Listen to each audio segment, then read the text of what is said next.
നമ്മളപ്പോൾ കഴിഞ്ഞ ദിവസം വാല്യൂ സപ്ലൈ പഠിച്ചിരുന്നു. അതിലെ സെക്ഷൻ 15(1), 2, 3 അതുപോലെ തന്നെ സെക്ഷൻ 15(4)ലെ 4 റൂൾസ്, 5 റൂൾസ് ഉണ്ട്. 4 റൂൾസ് നമ്മൾ കംപ്ലീറ്റ് ചെയ്തിരുന്നു അല്ലെ. 27, 28, 29, 30 എല്ലാം ഒന്ന് റീഫ്രഷ് ചെയ്തെടുത്തായിരുന്നോടാ?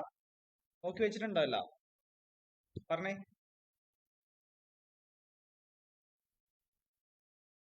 എല്ലാം ഒന്ന് റിവൈസ് ചെയ്തിരുന്നോ? ഇടയ്ക്ക് കട്ടായി പോയോ? ഓക്കെ,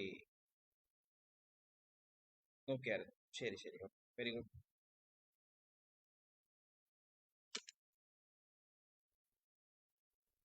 അപ്പൊ നമ്മൾ ഇന്ന് 31 ഞാൻ അങ്ങോട്ട് മാറ്റി നിർത്തുകയാണ്. നമ്മൾ ഇന്ന് ആദ്യം പഠിക്കാൻ പോകുന്ന റൂൾ 32 ആണ്. വളരെ ഇമ്പോർട്ടന്റ് ആണ്. എക്സാമിന് പ്രോബ്ലംസ് കണ്ടിന്യൂസ് ആയിട്ട് ചോദിക്കുന്നതാണ് rule 32.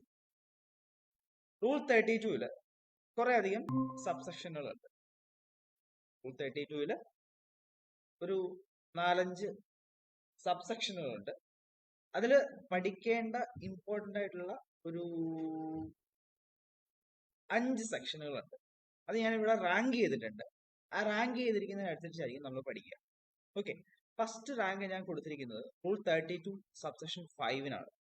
Rule 32 subsection 5, buying and selling of second hand goods, അല്ലെങ്കിൽ മാർജിൻ സ്കീം എന്ന് പറയും. മാർജിൻ സ്കീമിൽ നമ്മൾ GST പേ ചെയ്യേണ്ട സാഹചര്യം, അതിനാണ് ഞാൻ റാങ്ക് 1 കൊടുത്തത്. സോ അതിലേക്ക് നമുക്ക് വരാം. ഓക്കെ, റെഡിയാണോ? പറഞ്ഞേ, ഉഷാറാണോ എന്ന് പറഞ്ഞേ. ഓക്കെ, വോയിസ് ഓൺ ആക്കി പറഞ്ഞോ കേട്ടോ.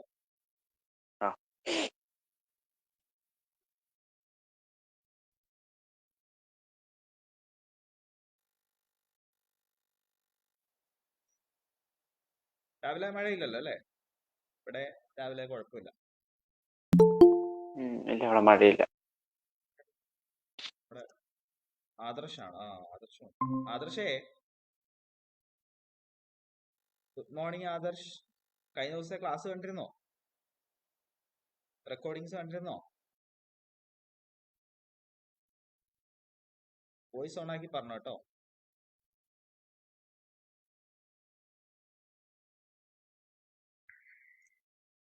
Morning, good morning. Good morning sir. ഞാൻ ലൈവിൽ ഉണ്ടായിരുന്നു കഴിഞ്ഞ ദിവസം. ഓ ശരിയാണല്ലോ, നീ ഉണ്ടായിരുന്നു. ഓ, അനഘയായിരുന്നു ഇല്ലായിരുന്നു അല്ലേ?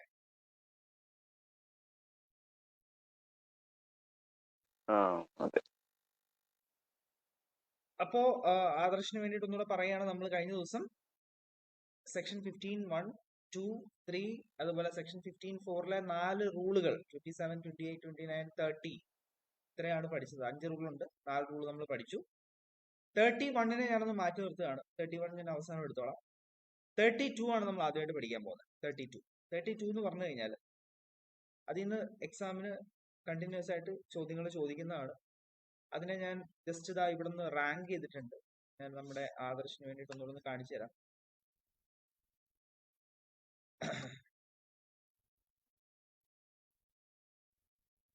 ഇതുണ്ടോ റൂൾ 32. റൂൾ 32-ല് കുറച്ച് സബ്സെക്ഷനുകളുണ്ട്. അതിൽ നമുക്ക് പഠിക്കേണ്ട ഇമ്പോർട്ടന്റ് ആയിട്ടുള്ള സബ്സെക്ഷൻ എന്ന് പറയുമ്പോൾ 2 ഉണ്ട്, ദെൻ 3, 4, 5, 6. ഇതിലെ 5 ആണ് നമ്മൾ ആദ്യമായിട്ട് പഠിക്കാൻ പോകുന്നത്. Buying and selling of second hand goods. അതിന് ഞാൻ റാങ്ക് കൊടുത്തിരിക്കുന്നുണ്ടോ? ഫസ്റ്റ് റാങ്ക് കൊടുത്തിരിക്കുന്നത്. അതായത് അതിൽ നിന്ന് കൂടുതൽ ചോദ്യങ്ങൾ ചോദിക്കാൻ ചാൻസ് ഉണ്ട്. അതാണ് നമ്മൾ ആദ്യം പഠിക്കാൻ പോകുന്നത്. Rule 32 subsection 5. നമുക്ക് അതിലേക്ക് വരാം.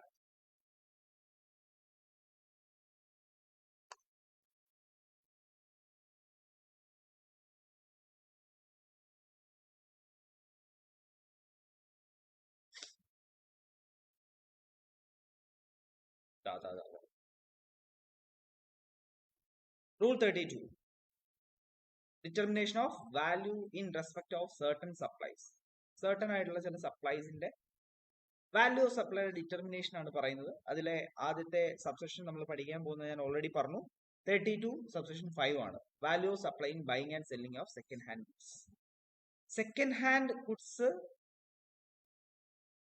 ബൈ ചെയ്യുക, അത് സെല് ചെയ്യുക, വാങ്ങുക. സെക്കൻഡ് ഹാൻഡ് ഗുഡ്സ് വാങ്ങുക, അത് വിൽക്കുക.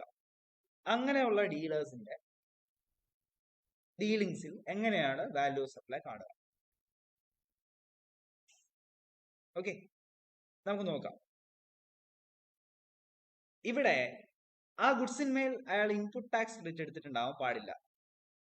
ഇവിടെ ആ ഗുഡ്സിന്മേൽ ആ ഒരു പർട്ടിക്കുലർ സെക്കൻഡ് ഹാൻഡ് ഗുഡ്സിന്മേൽ ഇൻപുട്ട് ടാക്സ് ക്രെഡിറ്റ് എടുത്തിട്ടുണ്ടാവാൻ പാടില്ല. അതൊന്നാമത്തെ കണ്ടീഷൻ. ഇനി എങ്ങനെയാണ് വാല്യൂ കാണുക? The value of supply shall be the difference between the selling price and the purchase price, and where the value of such a supply is negative, it should be known. നമ്മൾ വാങ്ങുന്ന പ്രൈസും ആ ഒരു second hand good വാങ്ങുന്ന പ്രൈസും അത് cell ചെയ്യുന്ന പ്രൈസും തമ്മിലുള്ള വ്യത്യാസം, അതിനെ നമ്മൾ മാർജിൻ എന്നാണ് പറയുന്നത്. ആ മാർജിൻ എമൗണ്ടിന് നമ്മൾ എന്ത് ചെയ്താൽ മതി? ടാക്സ് അടച്ചാൽ മതി, GST അടച്ചാൽ മതി. പറഞ്ഞ മനസ്സിലായോ? പർച്ചേസ് ചെയ്യുന്ന പ്രൈസും സെല്ലിംഗ് പ്രൈസും തമ്മിലുള്ള വ്യത്യാസം ആണ് മാർജിൻ എന്ന് പറയുന്നത്. ആ മാർജിൻ പോസിറ്റീവ് ഫിഗർ ആണെന്നുണ്ടെങ്കിൽ അതിന് നമ്മൾ എന്ത് ചെയ്താൽ മതി? GST പേ ചെയ്താൽ മതി. ഇനി നെഗറ്റീവ് ആണെങ്കിൽ എന്ത് ചെയ്തോളുക? ഇഗ്നോർ ചെയ്തോളുക. ലോസ് അല്ലേ, GST അടയ്ക്കേണ്ട കാര്യമില്ല. പക്ഷെ ഇവിടെ ഒരു കണ്ടീഷൻ എന്ന് പറഞ്ഞാൽ എന്താണ്? ആ ഗുഡ്സിന്മേൽ ഇൻപുട്ട് ടാക്സ് ക്രെഡിറ്റ് എടുത്തിട്ടുണ്ടാവാൻ പാടില്ല. എടുത്തിട്ടില്ലെങ്കിൽ മാത്രമേ ഈ ഒരു മാർജിൻ സ്കീം നമുക്ക് അപ്ലൈ ചെയ്യാനായിട്ട് പറ്റുള്ളൂ. Okay okay. ഇനി വേറൊരു സാഹചര്യമുണ്ട്, ഇതിന്റെ പ്രോബ്ലം ചെയ്യാം കേട്ടോ. വേറൊരു സാഹചര്യമുണ്ട്. The purchase value of goods repossessed from a defaulting borrower. അതായത് ഞാൻ ലോൺ എടുത്തു, ഒരു 5 ലക്ഷം രൂപ ലോൺ എടുത്ത് ഒരു കാർ മേടിക്കാം. 5 ലക്ഷം രൂപയും ഞാൻ ഈ കാർ മേടിക്കാൻ വേണ്ടിയിട്ടാണ് ഉപയോഗിക്കുന്നത്. അപ്പൊ ഞാൻ ഈ ബാങ്കിലേക്കുള്ള പേയ്മെന്റിൽ എന്തോ ഡിഫോൾട്ട് വരുത്തുമ്പോൾ ഇതാര് റിപ്പോസസ് ചെയ്യും? ബാങ്ക് എന്റെ വണ്ടി പിടിച്ചെടുക്കും. എന്നിട്ട് ബാങ്ക് അത് വേറൊരാൾക്ക് വിൽക്കും, ഒരു തേർഡ് പാർട്ടി. പറഞ്ഞ മനസ്സിലായോ? 5 ലക്ഷം രൂപ ലോൺ എടുത്ത് ആ 5 ലക്ഷം രൂപയ്ക്കും ചെലവാക്കി ഞാനൊരു കാർ മേടിച്ചു. ലോൺ അടയ്ക്കാൻ എനിക്ക് പറ്റാതായപ്പോ ആ കാർ ആര് ജപ്തി ചെയ്തുകൊണ്ട് പോയി? ബാങ്ക് ജപ്തി ചെയ്തുകൊണ്ട് പോയി. എന്നിട്ട് ബാങ്ക് എന്ത് ചെയ്യാണ്? ഈ കാർ വിൽക്കുകയാണ്. അതാണ് സിറ്റുവേഷൻ. ഞാൻ ചോദിക്കുന്നത്, ബാങ്കിന് ആ സാഹചര്യത്തിൽ പർച്ചേസ് പ്രൈസ് എന്ന് പറയുന്നത് 5 ലക്ഷം ആയിരിക്കും. അതായത് എന്നിൽ നിന്ന് റീപ്രോസസ് ചെയ്തപ്പോ 5 ലക്ഷം രൂപ തന്നെ ആണോ പർച്ചേസ് പ്രൈസ് ആയിട്ട് കൊടുക്കേണ്ടത് എന്നുള്ളതാണ് ചോദ്യം.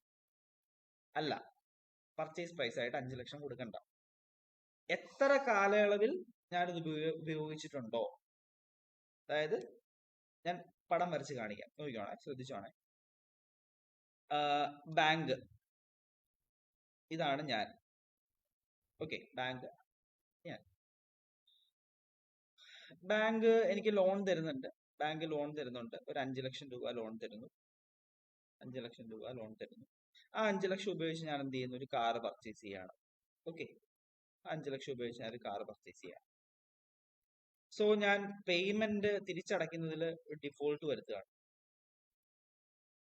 ലോൺ അടയ്ക്കണമല്ലോ മാസാമാസം, അതിൽ ഡിഫോൾട്ട് വരുത്തുകയാണ്. അപ്പോ ഈ കാർ ആര് ജപ്തി ചെയ്തുകൊണ്ട് പോകും? നമ്മുടെ ബാങ്ക് ജപ്തി ചെയ്തു പോകും. ഓക്കെ, റീപ്രോസസ് ചെയ്യും ബാങ്ക്. 5 ലക്ഷം രൂപയുടെ കാറാണല്ലോ റീപ്രോസസ് ചെയ്യുന്നത്, 5 ലക്ഷം രൂപയുടെ വില വരുന്ന കാറാണല്ലോ റീപ്രോസസ് ചെയ്യുന്നത്. എന്നിട്ട് ഈ ബാങ്ക് എന്ത് ചെയ്യാണ്? അത് ഒരു തേർഡ് പാർട്ടിക്ക് വിൽക്കുകയാണ്. ഒരു 6 ലക്ഷം രൂപ ആയിക്കോട്ടെ, ഒരു തേർഡ് പാർട്ടിക്ക് 6 ലക്ഷം, അല്ലെ വേണ്ട, ഒരു 8 ലക്ഷം രൂപ ആയിക്കോട്ടെ, 8 ലക്ഷം രൂപയ്ക്ക് വിൽക്കുകയാണ് ആ കാറ്. അപ്പോ ഇവിടെ ഞാൻ ചോദിക്കുന്ന ചോദ്യം ഇതാണ്.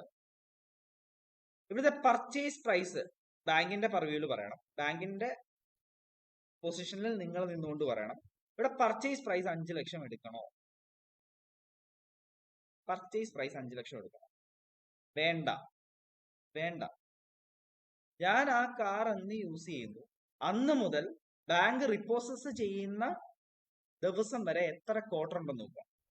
ഞാൻ കാറ് മേടിച്ചു, അത് ബാങ്ക് റിപ്പോസസ് ചെയ്യുന്നിടം വരെ എത്ര ക്വാർട്ടർ ഉണ്ടെന്ന് നോക്കാം. പെർ ക്വാർട്ടറിന് 5% കുറച്ചോളുക പർച്ചേസ് പ്രൈസിൽ. ഇപ്പൊ ഒരു 2 ക്വാർട്ടർ ഞാൻ ഉപയോഗിച്ചിട്ടുണ്ടെങ്കിൽ 2 into 5% into 50,000 എന്ത് ചെയ്തു? 5 lakh എന്ത് ചെയ്തോളുക? കുറച്ചോളുക.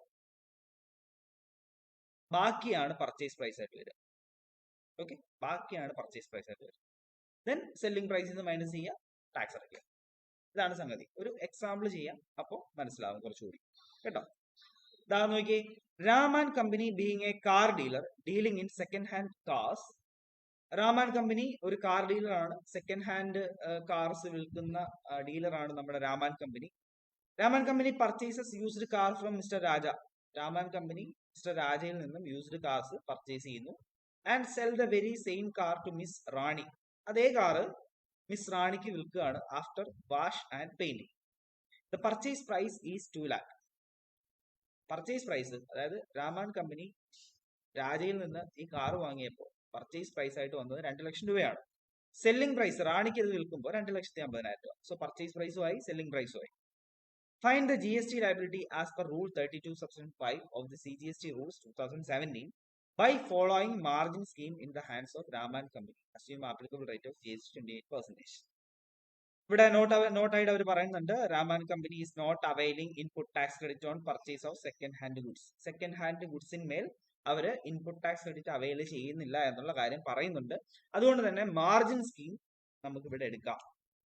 ഇവിടുത്തെ ഡീലർ ഒരു ന്യൂ കാറിന്റെ ഡീലർ അല്ല, ഒരു second hand goods, second hand കാർസിന്റെ ഡീലറാണ്. അതുകൊണ്ട് തന്നെ മാർജിൻ സ്കീം അപ്ലൈ ചെയ്യാം. 2 കണ്ടീഷൻ ആയിരുന്നു. ഇൻപുട്ട് ടാക്സ് ക്രെഡിറ്റ് അവൈൽ ചെയ്യാൻ പറ്റില്ല, സെക്കൻഡ് ഹാൻഡ് ഗുഡ്സ് ഡീൽ ചെയ്യുന്ന ആളുമായിരിക്കും. 2 കണ്ടീഷനും സാറ്റിസ്ഫൈ ചെയ്യുന്നുണ്ട്. നമുക്ക് നോക്കാം. ഇവിടെ മാർജിൻ സ്കീം അപ്ലൈ ചെയ്യാന്ന് ഞാൻ പറഞ്ഞല്ലോ. സപ്ലൈ നടത്തുന്ന വാല്യൂ, അതായത് സെയിൽ വാല്യൂ 2,50,000 രൂപയാണ്. പർച്ചേസ് പ്രൈസ് 2 ലക്ഷം. ആ ഡിഫറൻസിനെ നമ്മൾ എന്തെന്ന് പറയും? മാർജിൻ എന്ന് പറയും. 50,000. അതിന് മുകളിൽ എന്ത് ചെയ്യുക? 28% ടാക്സ് അടയ്ക്കുക. അതായത് 14% CGST, 14% SGST. സംശയമുണ്ടോ? പറഞ്ഞേ. സംശയമുണ്ടോ? പറഞ്ഞോളൂ. ഇല്ല, ക്ലിയർ ആണ്. ശരി, അടുത്തിലേക്ക് പോവാലോ അല്ലെ? അനന്തു, ആദർശ്, ഇതിന്റെ ഒരു സബ് ക്വസ്റ്റ്യൻ ഉണ്ട്, നോക്കിക്കോളൂ. Whether your answer is different if the sale of second hand car for 1,80,000. കണ്ടോ, സെയിൽ ചെയ്യുന്ന 1,80,000 സെയിൽ ചെയ്യുന്ന 1,80,000, പർച്ചേസ് ചെയ്തിരുന്നത് 2 ലക്ഷം രൂപയ്ക്കായിരുന്നു. സോ ലോസ് ആണ് ഒരു 20,000 അല്ലെ? സോ ലൈബിലിറ്റി എന്തെങ്കിലും ഉണ്ടാവോ? പറഞ്ഞേ, ലൈബിലിറ്റി ഉണ്ടാവോ? ഉണ്ടാവില്ല. ഇല്ല. ഇത് ശ്രദ്ധിക്കണേ, ഇവിടാണ് എല്ലാവർക്കും തെറ്റുന്നത്. ഞാൻ പറഞ്ഞ രണ്ടാമത്തെ കേസ് വരുന്ന സാഹചര്യമാണ്. Mister D being A dealer in goods. Mister D എന്ന് പറയുന്നത് ഗുഡ്സ് ഡീൽ ചെയ്യുന്ന ഒരു വ്യക്തിയാണ്.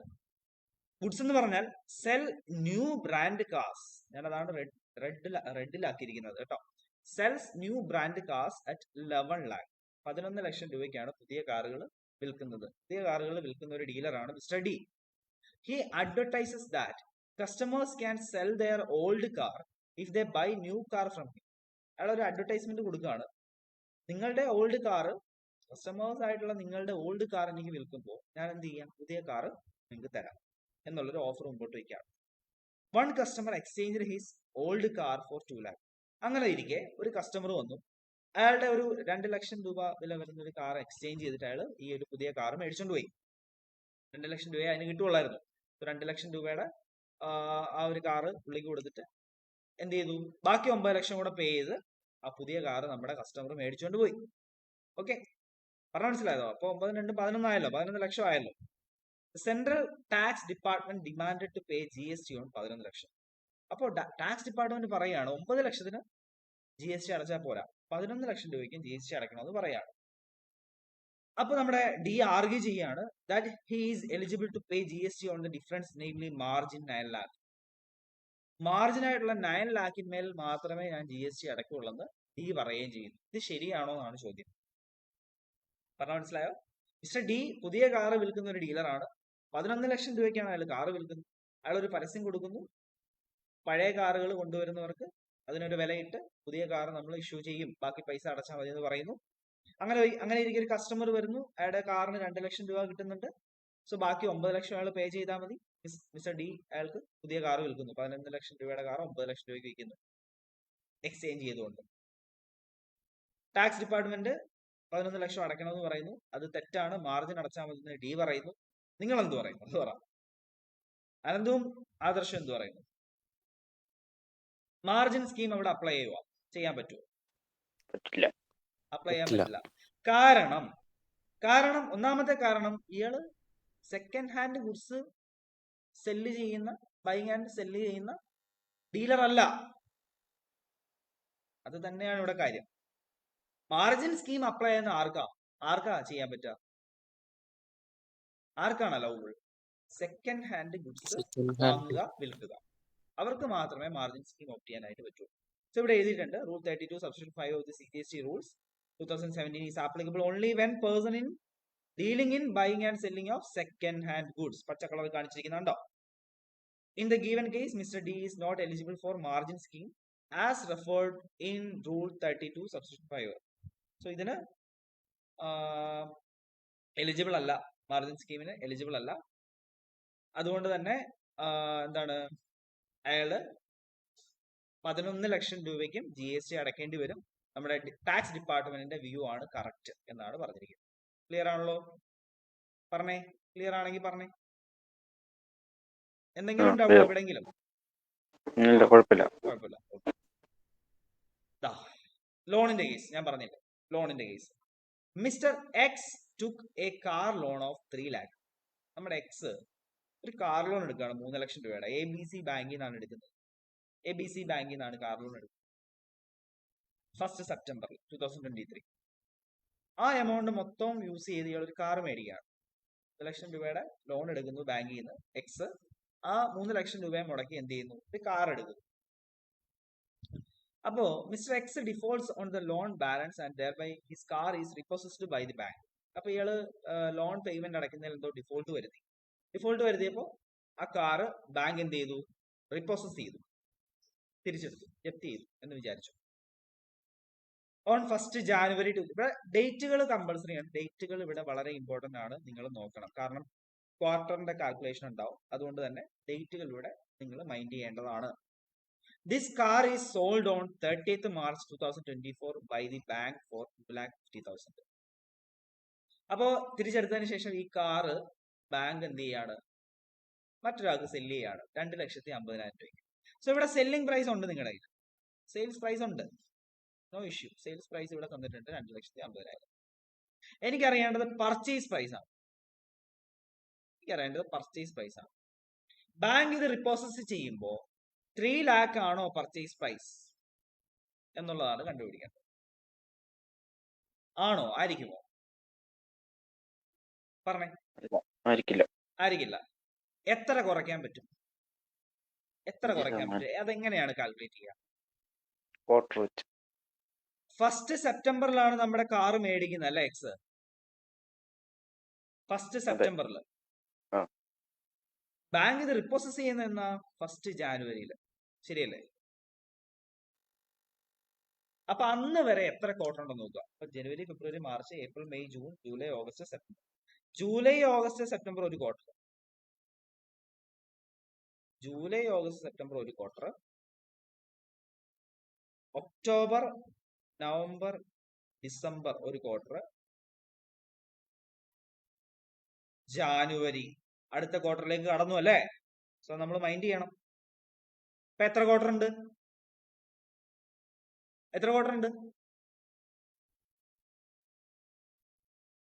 July, August, September. സെപ്റ്റംബർ എന്ന് പറയുന്നത് ജൂലൈ, ഓഗസ്റ്റ്, സെപ്റ്റംബർ ക്വാർട്ടറിൽ വരുന്നതാണ്. സോ അത് മൈൻഡ് ചെയ്യണം. ജൂലൈ, ഓഗസ്റ്റ്, സെപ്റ്റംബർ ഒരു ക്വാർട്ടർ. ഒക്ടോബർ, നവംബർ, ഡിസംബർ ഒരു ക്വാർട്ടർ. ജാനുവരി തുടങ്ങിയ സ്ഥിതിക്ക് ജാനുവരി എടുക്കേണ്ടതായിട്ട് വരും ഒരു ക്വാർട്ടർ. അങ്ങനെ 3 ക്വാർട്ടർ ഉണ്ട്.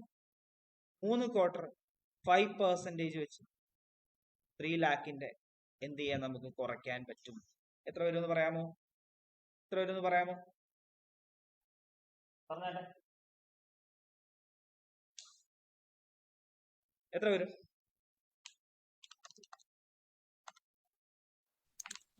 സെപ്റ്റംബറിലല്ലേ പർച്ചേസ് ചെയ്യുന്നേ? എന്തോ? സെപ്റ്റംബറിലല്ലേ പർച്ചേസ് ചെയ്യുന്നേ? സെപ്റ്റംബറിലാണ് പർച്ചേസ് ചെയ്യുന്നത്. പക്ഷെ സെപ്റ്റംബർ എന്ന് പറയുന്ന ആ ഒരു മന്ത് വരുന്നത് ഏത് ക്വാർട്ടറിലാണ്? അങ്ങനെ നോക്കണം. ജൂലൈ, ഓഗസ്റ്റ്, സെപ്റ്റംബർ ജസ്റ്റ് കയ്യിൽ നോക്കിയാൽ മതി. ജനുവരി, ഫെബ്രുവരി, March, April, May, June, July, August, September. കേട്ടോ? അങ്ങനെ എടുക്കണേ.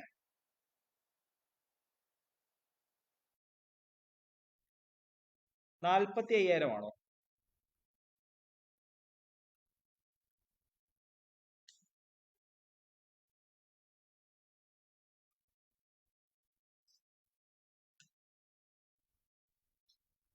45,000 കുറഞ്ഞു.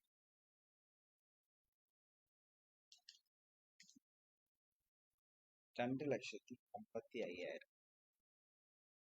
ദാ കണ്ടോടാ, 2,50,500 പർച്ചേസ് പ്രൈസ്. Sales price 2,50,000. ഇവിടെ ലോസ് ആണോ? ഇവിടെ ലോസ് അല്ലേ? പറഞ്ഞേ വേഗം പറ. അതെ. GST പേയബിൾ ആണോ ഇവിടെ? അല്ല. GST പേയബിൾ ആവില്ല. ഓക്കെ, GST വാല്യൂന് ഇല്ല. എന്നാൽ അവര് വേറൊരു റീവർക്ക് ചെയ്യാൻ പറഞ്ഞിട്ടുണ്ട്. How shall your answer differ if the car is sold for 2,70,000? 2,70,000 രൂപയ്ക്കാണ് വിൽക്കുന്നതെങ്കിലോ? 15,000 രൂപയ്ക്ക്.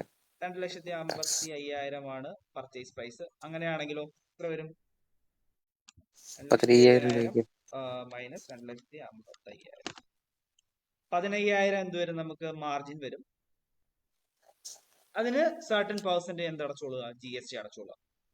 ഓക്കെ, പ്രശ്നമുണ്ടോ ഇതില്? എന്തെങ്കിലും ഡൗട്ട് എവിടെങ്കിലും? ക്ലിയർ ആയത് പോണം. ക്ലിയർ ആയല്ലോ? ഇവിടെ രണ്ടുപേരും അനന്തു, ആദർശ് ഓക്കെ ആണ്? ശരി. അതിന്റെ കാൽക്കുലേഷൻ ഒക്കെ ഇവിടെ തന്നിട്ടുണ്ട്, നോക്കിക്കോണേ. അപ്പൊ അത് കഴിഞ്ഞു. അടുത്ത ഞാൻ റാങ്ക് കൊടുത്തിരിക്കുന്ന ഏതിനാന്ന് നോക്കട്ടെ.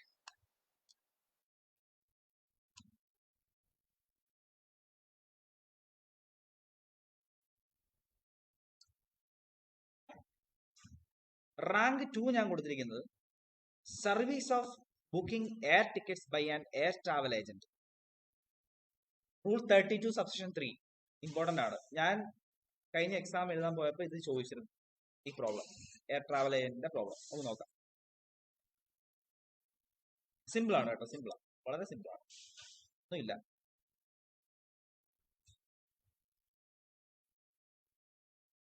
അറിയാമോ എയർ ട്രാവൽ ഏജന്റിന്റെ problem guys?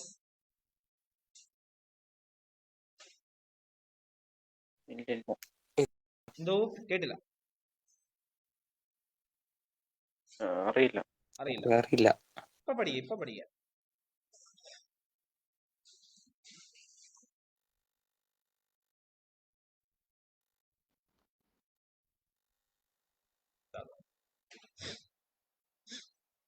Air travel agent കണ്ടോ? എയർ ട്രാവൽ ഏജന്റിന്റെ വാല്യൂ ഓഫ് സപ്ലൈ എങ്ങനെയാണ് കണ്ടുപിടിക്കുക? ഇവിടെ നമുക്ക് 2 ഓപ്ഷൻ ഉണ്ട് കേട്ടോ. എയർ ട്രാവൽ ഏജന്റുമാർക്ക് 2 ഓപ്ഷൻ ഉണ്ട് വാല്യൂ ഓഫ് സപ്ലൈ കണ്ടുപിടിക്കാൻ. അത് ഏത് വേണമെങ്കിലും ഓപ്റ്റ് ചെയ്യാം. ഒന്നാമത്തെ ഓപ്ഷൻ എന്ന് പറയുന്നത് അവർക്ക് കിട്ടുന്ന കമ്മീഷന്റെ 18% അതിന് GST അടയ്ക്കാം. അവർക്ക് കിട്ടുന്ന കമ്മീഷന്റെ 18% എന്ത് ചെയ്യുക? GST അടയ്ക്കാം. ഓക്കെ, ഈ കമ്മീഷനിൽ സർവീസ് ചാർജ്, ഹാൻഡ്ലിംഗ് ചാർജ് എല്ലാം ഇൻക്ലൂഡഡ് ആയിരിക്കും. ഓക്കെ, പറഞ്ഞ മനസ്സിലായോ? ഒന്നാമത്തെ ഓപ്ഷൻ എന്ന് പറയുന്നത് എയർ ട്രാവൽ ഏജന്റുമാർക്ക് കിട്ടുന്ന കമ്മീഷന്റെ 18% GST അടച്ചു. ആ കമ്മീഷനെ വാല്യൂ ഓഫ് സപ്ലൈ ആയിട്ട് കാണുക, അതിന് 18% GST അടയ്ക്കും. ഈ കമ്മീഷനിൽ സർവീസ് ചാർജും ഹാൻഡ്ലിംഗ് ചാർജും ഒക്കെ ഇൻക്ലൂഡ് ആവാം. ഓക്കെ, ഇനി മറ്റൊരു ഓപ്ഷൻ എന്ന് പറഞ്ഞു കഴിഞ്ഞാൽ അതും വേണം എക്സസൈസ് ചെയ്യാം കേട്ടോ. വേറൊന്നുമല്ല, ബേസിക് ഫെയർ നമുക്ക് ക്വസ്റ്റ്യൻ തരും. ബേസിക് ഫെയറിന്റെ 5% ക്വസ്റ്റ്യനിൽ തരും. ബേസിക് ഫെയർ എത്രയാണെന്നുള്ളത് തരും. അതിന്റെ 5% എടുക്കുക. അതുപോലെ തന്നെ അത് ഡൊമസ്റ്റിക് ബുക്കിങ്ങിന്റെ കേസിലാണ്. ഡൊമസ്റ്റിക് ബുക്കിങ്ങിന്റെ കേസിൽ ബേസിക് ഫെയറിന്റെ 5% ഇങ്ങനെ തന്നെ തരും. ഡൊമസ്റ്റിക് ബുക്കിംഗ്സ് ബേസിക് ഫെയർ ഇത്ര രൂപ എന്നുള്ളത് തരും, അതിന്റെ 5%. അതുപോലെ തന്നെ ഇന്റർനാഷണൽ ബുക്കിംഗ്സ് ഉണ്ടെങ്കിൽ അതിന്റെ ബേസിക് ഫെയറിന്റെ 10%. പറഞ്ഞ മനസ്സിലായോ? ഒന്നുകൂടെ പറയാം. ഡൊമസ്റ്റിക് ബുക്കിംഗ്സിന്റെ ബേസിക് ഫെയർ ആയിട്ടുള്ള എമൗണ്ടിന്റെ 5% എടുക്കുക. ഇന്റർനാഷണൽ ബുക്കിംഗ്സിന്റെ ബേസിക് ഫെയർ ആയിട്ടുള്ള എമൗണ്ടിന്റെ 10% എടുക്കുക.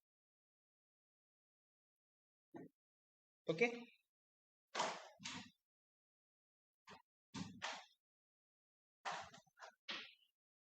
എന്നിട്ട് ഇതിൽ ഏതാണോ ലോവർ, ഈ രണ്ടും നമ്മൾ കമ്പയർ ചെയ്യുക. ഇതിൽ ഏതാണോ ലോവർ ആ ഓപ്ഷൻ എന്ത് ചെയ്യും? SSC സെലക്ട് ചെയ്യും. ക്ലിയർ? പ്രശ്നമുണ്ടോ? ഉണ്ടോടാ? ഇല്ലില്ല. ഇല്ലല്ലോ. ഒന്നുകൂടി പറയാം, 2 ഓപ്ഷൻ ഉണ്ട് എയർ ട്രാവൽ ഏജന്റിന്. ഒന്നെങ്കിൽ അവർക്ക് കിട്ടുന്ന കമ്മീഷന്റെ ആ കമ്മീഷനെ വാല്യൂ ഓഫ് സപ്ലൈഡ് കണ്ട് അതിന്റെ 18% GST അടയ്ക്കാം. ഇനി അതല്ല, മറ്റൊരു ഓപ്ഷൻ ഉണ്ട്, ബേസിക് ഫെയറുകൾ തരും. ഡൊമസ്റ്റിക് ബുക്കിംഗിന്റെ ബേസിക് ഫെയറിന്റെ 5% എടുക്കുക, ഇന്റർനാഷണൽ ബുക്കിംഗിന്റെ ബേസിക് ഫെയറിന്റെ 10% എടുക്കുക. രണ്ടും കൂടെ ആഡ് ചെയ്യുക, അതിന് 18% കൊടുക്കുക. എന്നിട്ട് നോക്കണം കമ്മീഷന്റെ 18% എടുത്തതാണോ ചെറുത്, ബേസിക് ഫെയറുകളുടെ ആഡ് ചെയ്തിട്ടുള്ള ഫിഗറിന്റെ 18% എടുത്തതാണോ കുറവുള്ളതെന്ന് സെലക്ട് ചെയ്യുക. ഓക്കെ, ഇതാ ക്വസ്റ്റ്യൻ നോക്കിക്കേ. Compute the GST liability of mister A and air travel agent. നമ്മുടെ മിസ്റ്റർ എയുടെ GST ലയബിലിറ്റി കാൽക്കുലേറ്റ് ചെയ്യാനാണ് പറഞ്ഞിരിക്കുന്നത്. അയാളൊരു എയർ ട്രാവൽ ഏജന്റ് ആണ്. For the quarter ended December 31st, 2000 using the following details. Okay. Basic fare collected for domestic bookings of tickets 50 lakh direct തന്നിട്ടുണ്ട്. Option 2 നോക്കാൻ വേണ്ടിയിട്ടാണ്, check ചെയ്യാൻ വേണ്ടിയിട്ടാണ് ഈ ഒരു ഡാറ്റ തന്നിരിക്കുന്നത്. International bookings of air tickets basic fair തന്നിട്ടുണ്ട് 80 ലക്ഷം. കമ്പാരിസന് വേണ്ടിയിട്ട് തന്നെയാണ് തന്നിരിക്കുന്നത്. Okay, then commission received from the airlines on the sale of domestic and international air tickets. ഇതാണ്ടോ കമ്മീഷൻ തന്നിട്ടുണ്ട്. ഫസ്റ്റ് ഓപ്ഷൻ ചെക്ക് ചെയ്യാൻ വേണ്ടിയിട്ടാണ് കമ്മീഷൻ തന്നിരിക്കുന്നത്. ഇയർ എൻഡിങ് ബോണസും കൂടെ ആഡ് ചെയ്യണം കേട്ടോ. മൊത്തം 5 lakh വരും. ഓക്കെ, ഇയർ എൻഡിങ് ബോണസും നമ്മൾ ഇതിനോടൊപ്പം കമ്മീഷനോടൊപ്പം ആഡ് ചെയ്യേണ്ട സംഗതിയാണ്. ബോണസ് കിട്ടുന്നതാണ്, ഒരു കമ്മീഷൻ പോലെ തന്നെ നമുക്ക് ട്രീറ്റ് ചെയ്യാവുന്ന ഒന്നാണ് ഇയർ എൻഡിങ് ബോണസ്. സോ അത് രണ്ടും കൂടെ ആഡ് ചെയ്യുന്ന ഫിഗറിന്റെ ആയിരിക്കണം 18% നമ്മൾ എടുക്കേണ്ടത്. അതല്ല നമ്മുടെ ആദ്യത്തെ ഓപ്ഷൻ, കമ്മീഷൻ റിസീവ് ചെയ്യുന്നതിന്റെ അല്ലെങ്കിൽ കമ്മീഷനെ നമ്മൾ വാല്യൂ സപ്ലൈഡ് കണ്ടിട്ട് അതിന്റെ 18% അടയ്ക്കും. അപ്പൊ നമുക്ക് ചെക്ക് ചെയ്യാം ഏതാണ് അയാൾക്ക് ബെനിഫിഷ്യൽ, ഏതാണ് അയാൾക്ക് എക്കണോമിക്കൽ എന്നുള്ളത് ചെക്ക് ചെയ്യാം. ഓക്കെ,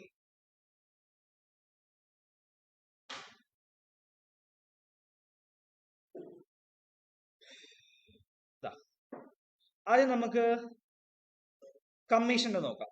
കമ്മീഷൻ ഞാൻ ഇതിനോടകം പറഞ്ഞിട്ടുണ്ട്. കമ്മീഷൻ എമൗണ്ട് 4,50,000 ആണ്. ഓപ്ഷൻ എ നോക്കാൻ പോവാണ്. Commission A 4,50,000. അതിനോടൊപ്പം ഇയർ എൻഡിങ് ബോണസ് 50,000 ആഡ് ചെയ്യുന്നു. സോ 5 lakh ആണ് മൊത്തം കമ്മീഷൻ ഉള്ളത്. 5 lakh അതിന്റെ 18% എടുക്കാനാണ് പറഞ്ഞിരിക്കുന്നത്. ആ 5 lakhനെ നമ്മൾ വാല്യൂ ഓഫ് സപ്ലൈ ആയിട്ട് കാണുക, അതിന്റെ 18% GST അടയ്ക്കുക. GST വരുന്നത് 90,000 രൂപ. ഇനി നമുക്ക് രണ്ടാമത്തെ ഓപ്ഷൻ എക്സസൈസ് ചെയ്യാം. രണ്ടാമത്തെ ഓപ്ഷൻ സ്പെഷ്യൽ പ്രൊവിഷൻ നോക്കാം. ബേസിക് എയർ ഫെയർ എന്ന് പറയുന്നത് 50 ലക്ഷമാണ്. ഡൊമസ്റ്റിക് ബുക്കിംഗ്സിന്റെ ബേസിക് എയർ ഫെയർ എന്ന് പറയുന്നത് 50 ലക്ഷം രൂപയാണ്. അതിന്റെ 5% എടുക്കാനല്ല പറഞ്ഞത്, അതായത് 2,50,000. ബേസിക് എയർ ഫെയർ ഇന്റർനാഷണൽ ബുക്കിംഗിന്റെ 80 ലക്ഷം അല്ലേ, അതിന്റെ 10% എടുക്കേണ്ടത് സ്പെഷ്യൽ പ്രൊവിഷൻ പ്രകാരം 8 ലക്ഷം രൂപ വരും. അങ്ങനെ മൊത്തം 10,50,000 നമ്മൾ വാല്യൂ സപ്ലൈ ആയിട്ട് എടുക്കും. അതിന്റെ 18% എന്ന് പറയുമ്പോൾ 1,89,000 വരും. നിങ്ങൾ പറ ഏതാണ് എക്കണോമിക്കൽ? സ്പെഷ്യൽ പ്രൊവിഷൻ അപ്ലൈ ചെയ്യുന്നത് അയാൾക്ക് എക്കണോമിക്കൽ ആണോ എന്നുള്ളതാണ് നമ്മൾ കണ്ടുപിടിച്ചു കൊടുക്കേണ്ടത്. സ്പെഷ്യൽ പ്രൊവിഷൻ അയാൾ ഓപ്റ്റ് ചെയ്യുകയാണെന്നുണ്ടെങ്കിൽ അയാൾക്ക് 1,89,000 രൂപ GST അടയ്ക്കേണ്ടി വരുന്നു. അതാണോ ബെനിഫിഷ്യൽ? അതാണോ അയാൾക്ക് എക്കണോമിക്കൽ? പറഞ്ഞാട്ടെ. അല്ല, നോർമൽ പ്രൊവിഷൻ ഓപ്റ്റ് ചെയ്യുന്നത് തന്നെയാണ് അയാൾക്ക് എക്കണോമിക്കൽ. ക്ലിയർ? എന്തെങ്കിലും ഡൗട്ട് എവിടെങ്കിലും പറഞ്ഞോ? സീനുണ്ടോ? ഇല്ല. ഇതേ ഒരു സെയിം പ്രോബ്ലം ആണ് ഫൈനൽ എക്സാമിന് ചോദിച്ചത്. ഇതേ ടൈപ്പ് തന്നെ പഠിച്ചോണ്ട് പോയിക്കോ, വരുമെന്നുള്ള പ്രതീക്ഷയിൽ തന്നെ പോയിക്കോ. ചോദിച്ചാൽ ലക്കാണ്. ഓക്കെ, രണ്ടുപേരും ഓക്കെ അല്ലേ? ശരി. അനന്തു?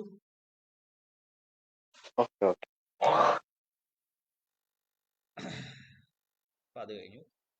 അടുത്ത റാങ്ക് നോക്കാം.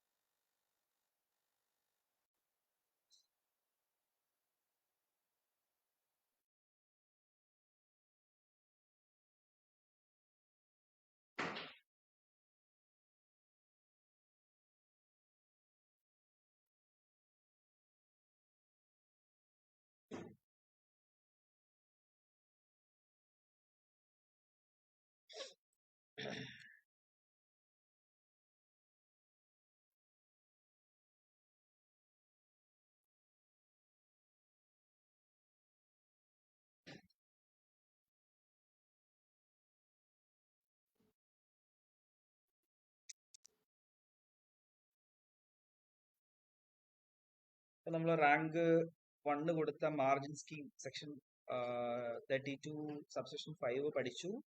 ദെൻ റാങ്ക് 2 കൊടുത്ത എയർ ട്രാവൽ ഏജന്റ് സബ്സെക്ഷൻ 3 പഠിച്ചു.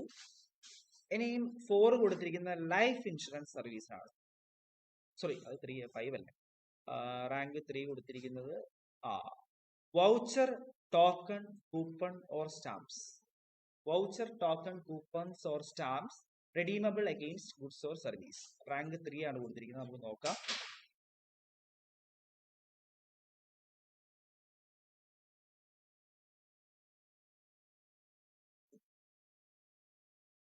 സ്ലോ ആവുന്നുണ്ട്, സിസ്റ്റം ഇച്ചിരി സ്ലോ ആവുന്നുണ്ട്.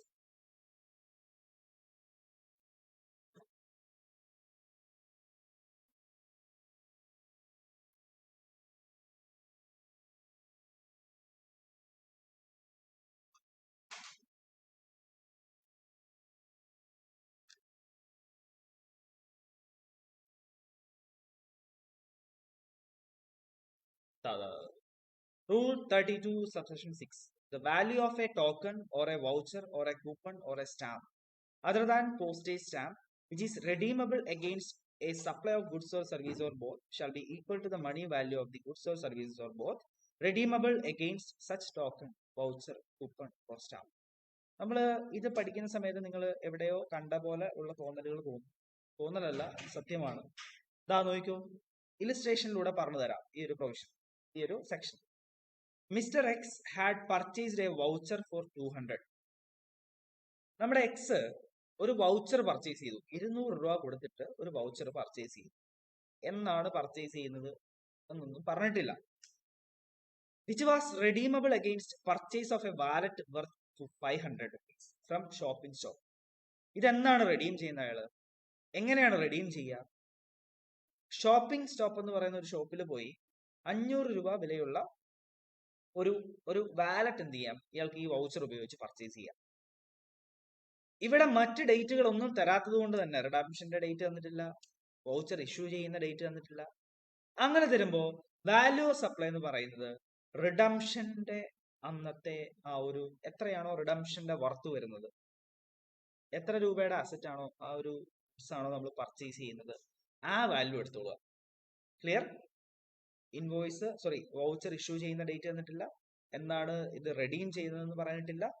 അങ്ങനെ പറയാത്തപ്പോ റെഡീം ചെയ്യുന്ന എമൗണ്ട് എത്രയാണോ ആ വാല്യൂ ഓഫ് സപ്ലൈ ആയിട്ട് എടുത്തോളുക. ക്ലിയർ ആയോ ഗൈസ്?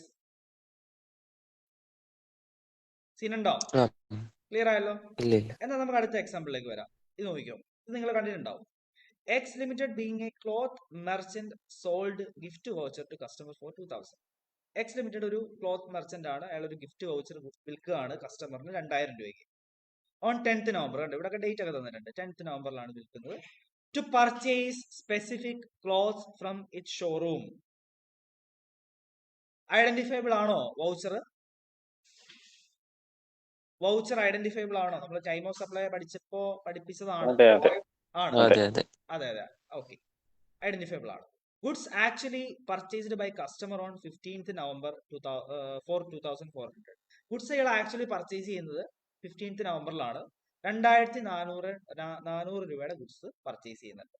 അങ്ങനെയാണെങ്കിൽ ടൈം ഓഫ് സപ്ലൈ പറയടാ വേഗം. ടൈം ഓഫ് സപ്ലൈ പറ. ഇഷ്യൂ ചെയ്യുന്ന സമയത്ത് ഐഡന്റിഫയബിൾ ആണ്. വൗച്ചർ ഇഷ്യൂ ചെയ്യുന്ന സമയത്ത് വൗച്ചർ ഐഡന്റിഫയബിൾ ആണെങ്കിൽ date of issue of voucher അല്ലേ ടൈം ഓഫ് സപ്ലൈ? ആണോ? സോ അന്നത്തെ വാല്യൂ എത്രയാ? 2000. അതായിരിക്കും വാല്യൂ ഓഫ് സപ്ലൈ. ക്ലിയർ ആയോ? ടൈം ഓഫ് സപ്ലൈയുടെ സമയത്ത് ആ വൗച്ചറിന്റെ വാല്യൂ എത്രയാണോ അത് തന്നെ ആയിരിക്കും വാല്യൂ ഓഫ് സപ്ലൈ. സീനുണ്ടോ? പ്രശ്നമില്ലല്ലോ? ഇല്ല, കുഴപ്പമില്ല. ഇതാ അടുത്ത് നോക്കിയോ. Ram and company being dealer in electronics and electrical items.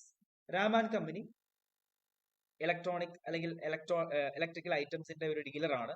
അയാൾ ഒരു ഗിഫ്റ്റ് വൗച്ചർ കസ്റ്റമറിന് കൊടുക്കുകയാണ്. 2000 രൂപയ്ക്കാണ് കൊടുക്കുന്നത് ഓൺ 15th November.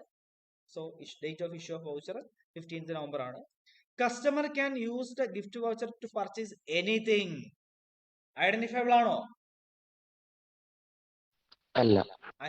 എന്ത് വേണമെങ്കിലും വാങ്ങാന്നാ പറയുന്നത്. സോ ഐഡന്റിഫയബിൾ അല്ല. അങ്ങനെ വരുമ്പോ ടൈം ഓഫ് സപ്ലൈ ഏതായിരിക്കും? പറഞ്ഞേ, വേഗം പറഞ്ഞേ. റെഡീം ചെയ്യുന്ന ഡേറ്റ്. റിഡീം ചെയ്യുന്ന date. Customer purchased goods worth 1400 on 20th November. So ഇവിടുത്തെ ടൈം ഓഫ് സപ്ലൈ ഏതായിരിക്കും? എന്നാ റെഡീം ചെയ്യുന്നത്? 20th November. അയാൾ ആക്ച്വലി വാങ്ങുന്നത് 20th നവംബർ. സോ അന്നത്തെ എമൗണ്ട് ആയിരിക്കും വാല്യൂ സപ്ലൈ. കണ്ടോ? സിമ്പിൾ അല്ലേ? എന്തേലും പ്രശ്നമുണ്ടോ? ഒരു പ്രശ്നമില്ല അല്ലേ? സോ അതിന് 9% CGST 9% SGST അടയ്ക്കാനാണ് പറഞ്ഞിരിക്കുന്നത്. സോ 1400ന്റെ 9%, 126, 126. സിമ്പിൾ അല്ലേ? അടുത്തതിലേക്ക് പോവാം.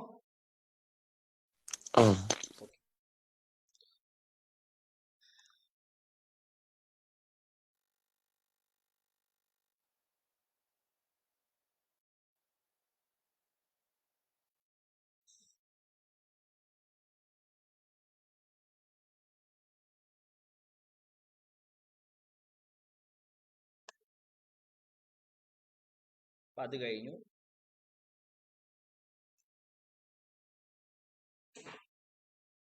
ഈ 4 കൊടുത്തിരിക്കുന്നത് അല്പം നമ്മളെ ഒന്ന് ചെറുതായിട്ട് ബുദ്ധിമുട്ടിക്കുന്ന ഒരു സംഗതി ഉണ്ട്. Rule 32 subsection 2. അത്ര പാടൊന്നുമില്ല, പക്ഷെ നമുക്ക് അത്ര സുഖിക്കാൻ വകുപ്പില്ല. നമുക്ക് നോക്കാമേ. Service of purchase or sale of foreign currency including money changing. അതായത് ഈ മണി ചേഞ്ചിങ് ഏജൻസികളൊക്കെ ഇല്ലേ, അവരുടെ വാല്യൂ സപ്ലൈ എങ്ങനെയാണ് കണ്ടുപിടിക്കുന്നത് എന്നുള്ളതാണ് ഈ ഒരു സെക്ഷനിൽ സബ്സെക്ഷൻ 2 പറയുന്നത്. വളരെ ഇമ്പോർട്ടന്റ് ആണ്. അത്ര സുഖമല്ലാത്തൊരു ഏരിയ ആയതുകൊണ്ട് തന്നെ അതിൽ നിന്ന് ചോദ്യങ്ങൾ പ്രതീക്ഷിക്കാം കേട്ടോ. നമുക്ക് അതിലേക്ക് വരാം. ഇതൊക്കെ അത്ര സുഖമില്ലാത്തത് കൊണ്ട് തന്നെ നിങ്ങൾ സ്കിപ്പ് ചെയ്തേക്കും, പക്ഷെ സ്കിപ്പ് ചെയ്യാൻ പാടില്ല. ഇതിൽ നിന്നൊക്കെയാണ് ചോദിക്കുക. നമ്മള് ഇതൊന്നും ചോദിക്കില്ല എന്ന് പറഞ്ഞ് സ്കിപ്പ് ചെയ്യുന്ന പല സാധനങ്ങളുമാണ് എക്സാമിന് ഇപ്പൊ ചോദിച്ചുകൊണ്ടിരിക്കുന്നത്.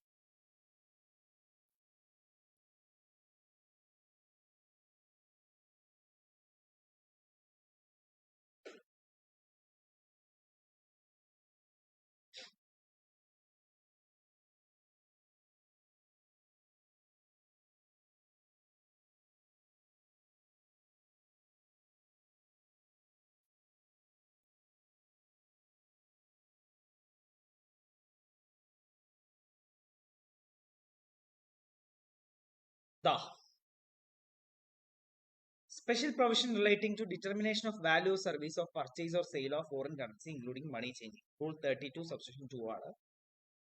ഇവിടെ നമുക്ക് വാല്യൂ ഓഫ് സപ്ലൈ കണ്ടുപിടിക്കാനായിട്ട് രണ്ട് മെത്തേഡ്സ് അപ്ലൈ ചെയ്യാം. ഓക്കെ, അല്പം കോംപ്ലിക്കേറ്റഡ് ആണ്, പക്ഷെ ഇതേ രീതിയിൽ തന്നെ ആയിരിക്കും പ്രോബ്ലം ചോദിക്കുക. ഇതിൽ നിന്ന് കൂടുതലൊന്നും ചോദിക്കാൻ ചാൻസ് ഇല്ല. പഠിച്ചു കഴിഞ്ഞാൽ നിങ്ങൾക്ക് ഈസി ആയിട്ട് പേപ്പറിലേക്ക് അത് പകർത്താനായിട്ട് പറ്റും. ഓക്കെ, മെത്തേഡ് 1 എന്ന് പറയുന്ന റൂൾ 32 2A ആണ്. ഈ റൂളുകൾ പഠിച്ചിരിക്കണം. കാരണം ഇന്ന രീതി ഈ റൂൾ അപ്ലൈ ചെയ്ത് ചെയ്യാനായിരിക്കും പറയുക. റൂൾ 32 2A അയാളുടെ വാല്യൂ സപ്ലൈ എത്രയാണ് എന്ന് കണ്ടുപിടിക്കാനായിരിക്കും ചോദിക്കുക. റൂൾ 32 2A എന്താണ്, അവിടെ എങ്ങനെയാണ് ഈ വാല്യൂ ഓഫ് സപ്ലൈ കാൽക്കുലേറ്റ് ചെയ്യേണ്ടത് എന്നുള്ള കാര്യങ്ങളൊക്കെ പഠിച്ചു വെക്കണം, അല്ലെങ്കിൽ പോകും കഴിയുന്നു.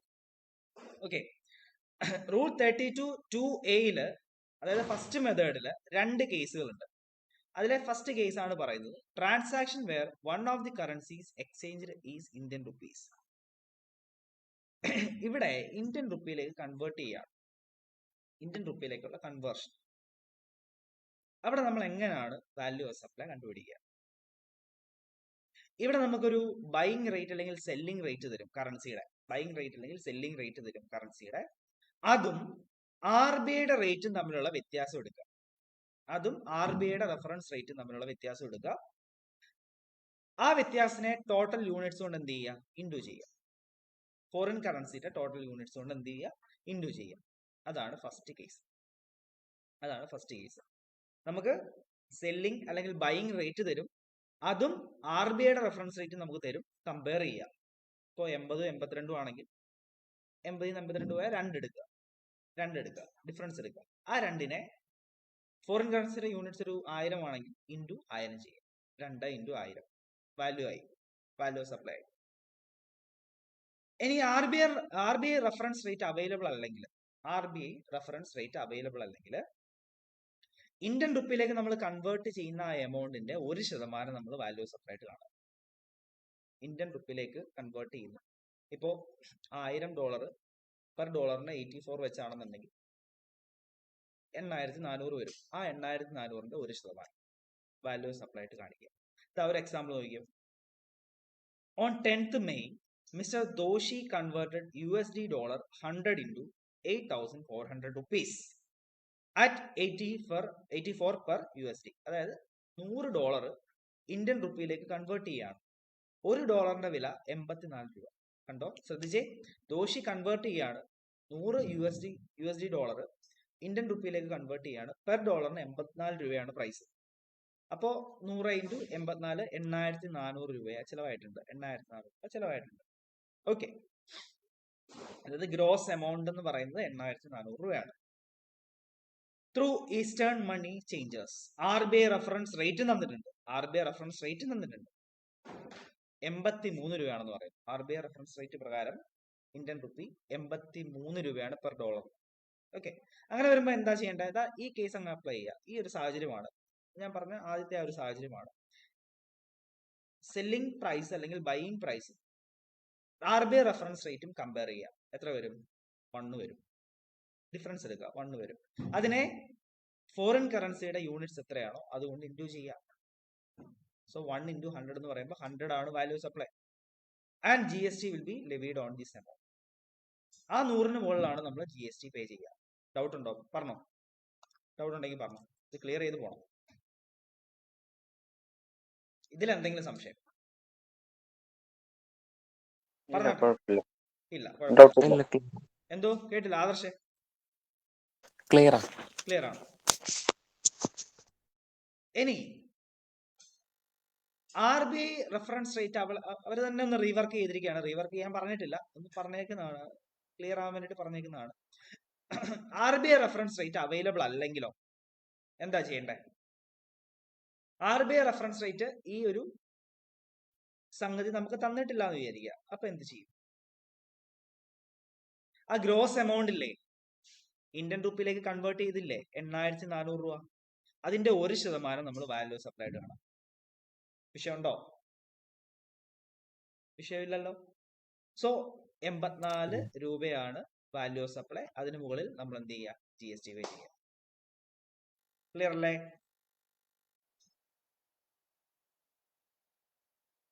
അടുത്തതിലേക്ക് പോട്ടെ. ഇത് കേസ് 1 ആണ്. മെത്തേഡ് 1ലെ കേസ് 1 ആണ്. മെത്തേഡ് 1 എന്ന് പറയുന്ന റൂൾ 32(2)(a). അതിലെ കേസ് 1 മാത്രമേ പഠിച്ചിട്ടുള്ളൂ. കേസ് 2 ഉണ്ട്. പക്ഷെ കേസ് 2 അങ്ങനെ ചോദിക്കുന്നത് കുറവാണ്. കേസ് 2 എന്താണെന്ന് ജസ്റ്റ് ഒന്ന് പറയാം. Transaction whether neither of the currencies exchange is Indian rupees. The value of supply is 1% of the lesser of the two amounts the person changing the money would have been received by converting at RBI reference rate any of the two currencies in Indian rupees. ഒന്ന് മനസ്സിലായില്ലേ? Example പറയാം. Example പറയുമ്പോൾ മനസ്സിലാവും. ഇവിടെ example നോക്കിയേ. US dollar 9,000 are converted into UK pound 6,500. US dollar 9,000 UK pound 6,500ലേക്ക് convert ചെയ്യാണ്. ആ സമയത്തെ RBI റെഫറൻസ് റേറ്റ് തന്നിട്ടുണ്ട്. US ഡോളറിന്റെ 83ഉം UK പൗണ്ടിന്റെ 102. In this case, neither of the currencies exchanged is Indian rupee. ഇവിടെ എന്താ ചെയ്യേണ്ടതെന്ന് ചോദിച്ചു കഴിഞ്ഞാൽ, US ഡോളർ ഇന്ത്യൻ റുപ്പിയിലേക്ക് കൺവേർട്ട് ചെയ്യുമ്പോൾ എത്ര രൂപ അടയ്ക്കേണ്ടി വരും?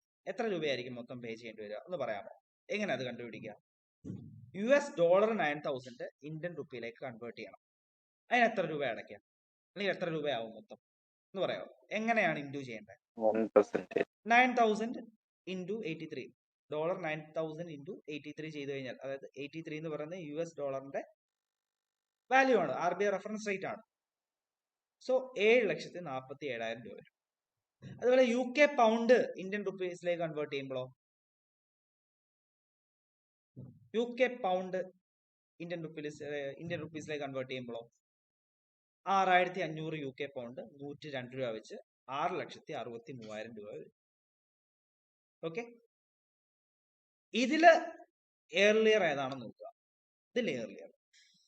ഏർലിയർ അല്ല, ലോവർ. ഇതിൽ ലോവർ ഏതാണ്? ഏതാണ് ലോവർ? ഏതാണ് ലോവർ? 6,63,000. സോ 6,63,000 1% നമ്മൾ വാല്യൂ സപ്ലൈ ആയിട്ട് കാണിച്ചാൽ മതി. ഒരു സർവീസ് പ്രൊവൈഡ് ചെയ്യാണ്. നമ്മുടെ ഇന്ത്യയിലുള്ള മണി എക്സ്ചേഞ്ച് ഏജൻസിയാണ്. അവര് US$ എങ്ങോട്ടേക്ക് മാറ്റുന്നു? UK പൗണ്ടിലേക്ക് മാറ്റുന്നു. അപ്പോൾ വാല്യൂ സപ്ലൈ ഏജന്റിന്റെ ആ ഒരു മണി എക്സ്ചേഞ്ച് ഡീലറിന്റെ വാല്യൂ സപ്ലൈ എങ്ങനെയാണ് കണ്ടുപിടിക്കുക? രണ്ടും കമ്പയർ ചെയ്യുക. രണ്ടും ഇന്ത്യൻ റുപ്പീസിലേക്ക് കൺവേർട്ട് ചെയ്തിട്ട് കമ്പയർ ചെയ്യുക. അതിൽ ലോവർ ഏതാണെന്ന് സെലക്ട് ചെയ്യാം. അതല്ല വാല്യൂ സപ്ലൈ, അതിന്റെ 1%. സീനുണ്ടോ? പറഞ്ഞേ. കുഴപ്പമുണ്ടോ? ഇല്ലല്ലോ. ഇല്ല. ഇതങ്ങനെ ചോദിക്കാറില്ല. എങ്ങാനും ചോദിച്ചാൽ ചെയ്യാൻ പറ്റണം. സോ നോക്കി വെച്ചേരെ. റൂൾ 32(2)B മെത്തേഡ് 2 ചോദിക്കാൻ നല്ല ചാൻസ് ഉള്ള സംഗതിയാണ് കേട്ടോ. ഈ ഒരു സെക്ഷൻ തന്നെ ചോദിക്കാൻ വളരെ ഹൈ സ്കോപ്പാണുള്ളത്. അതുകൊണ്ട് നന്നായിട്ട് പഠിച്ചോ. ബാക്കിയൊക്കെ നിങ്ങൾക്ക് അത്യാവശ്യം എളുപ്പത്തിൽ പഠിക്കാനായിട്ട് പറ്റും. പക്ഷെ ഇതൊക്കെയാണ് ഞാൻ പറഞ്ഞല്ലോ, ഓൾറെഡി പറഞ്ഞു, ചെറിയ ബുദ്ധിമുട്ടുള്ള കേസുകൾ. പക്ഷെ ഇത് പഠിച്ചു കഴിഞ്ഞാൽ വർത്താണ്. മെത്തേഡ് 2 റൂൾ 32(2)B എന്താണ്? ഇനി അവർ മെത്തേഡ് 1 അപ്ലൈ ചെയ്യുന്നില്ല എങ്കിൽ അയാൾക്ക് വേറൊരു ഓപ്ഷൻ ഉണ്ട്. Method 2 rule 32(2) close B. ഇവിടെ ഒരു സ്ലാബ് റേറ്റ് ആണ് പറയുന്നത്. ഈ ഓപ്ഷൻ എന്ന് പറയുന്നത് ഒരു സ്ലാബാണ്. സ്ലാബ് ഒക്കെ അറിയായിരിക്കും. ഇൻകം ടാക്സിലും ഒക്കെ നമ്മൾ സ്ലാബുകൾ പഠിച്ചിട്ടുള്ളതാണ്. ഇന്ന മുതൽ ഇന്ന വരെ ഇത്ര ശതമാനം GST ടാക്സ് എന്നൊക്കെ പറഞ്ഞ് പഠിച്ചിട്ടുള്ളതാണ് അല്ലേ? അറിയാലോ. സോ കറൻസി എക്സ്ചേഞ്ച് ചെയ്യുന്നത് അപ് ടു 1 lakh ആണെങ്കിൽ, അതായത് കൺവേർട്ട് ചെയ്ത് വരുന്ന എമൗണ്ട് ഇന്ത്യൻ റുപ്പിയിലേക്ക് കൺവേർട്ട് ചെയ്യുമ്പോൾ അത് 1,00,000-നകത്താണ് വരുന്നതെങ്കിൽ 250 or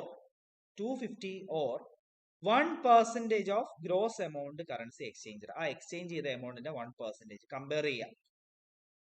ഓക്കെ. എക്സ്ചേഞ്ച് ചെയ്ത കറൻസി ചിലപ്പോൾ ഒരു 50,000 ആയിരിക്കാം. അതിന്റെ 1%ഉം 250 കൂടെ കമ്പയർ ചെയ്യുക, ഹയർ എടുക്കുക. അതാണ് വാല്യൂ സപ്ലൈ. മനസ്സിലായെന്ന് വിചാരിക്കുന്നു. എക്സ്ചേഞ്ച് ചെയ്യുന്ന കറൻസിയുടെ എമൗണ്ട് 1,00,000 താഴെയാണ് എങ്കിൽ 250ഉം എക്സ്ചേഞ്ച് ചെയ്ത എമൗണ്ടിന്റെ 1%ഉം കമ്പയർ ചെയ്യുക. അതിൽ ഹയർ എടുക്കുക. മറക്കരുത്, ഹയർ ആണ് എടുക്കേണ്ടത്. ഓക്കേടാ, അത് ക്ലിയർ ആണോ? പറഞ്ഞേ, ആ സംഗതി മനസ്സിലായെന്ന് പറഞ്ഞേ. First slab. ഓക്കെ. ഇനി നമ്മുടെ ആ ഒരു എക്സ്ചേഞ്ച് ചെയ്യുന്ന കറൻസി 1 lakh എക്സീഡ് ചെയ്യാണെന്ന് വിചാരിക്കാം. ഒരു 1,50,000 ആയെന്ന് വിചാരിക്കുക. അപ്പോ 1000-നോടൊപ്പം 1000 ഫിക്സഡ് ആണ്, 1000 എടുക്കണം. അതിനോടൊപ്പം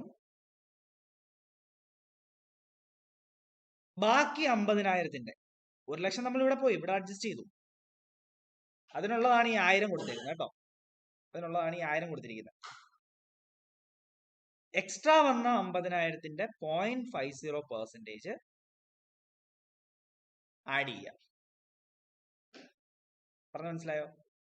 രണ്ടാമത്തെ സ്ലാബ് വരുമ്പോ അവിടുത്തെ എക്സ്ചേഞ്ച് റേറ്റ് എന്ന് പറയുന്നത് 1,50,000 ആണെന്ന് വിചാരിക്കുക. അവിടുത്തെ എക്സ്ചേഞ്ച് ചെയ്ത എമൗണ്ട് എന്ന് പറയുന്നത് 1,50,000 ആണെന്ന് വിചാരിക്കുക. അതിലെ 1,00,000-നുള്ളതാണ് ഈ 1000 ഇവർ കൊടുത്തിരിക്കുന്നത്. അത് ഫിക്സഡ് ആണ്. ബാക്കി 50,000-ന്റെ 0.50% എടുക്കുക. എടാ, സ്ലാബ് കത്തിയോ? എന്തെങ്കിലും ഡൗട്ട് ചോദിച്ചോ.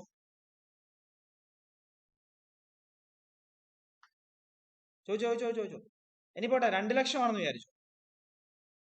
2,00,000 ആണെന്ന് വിചാരിച്ചോ.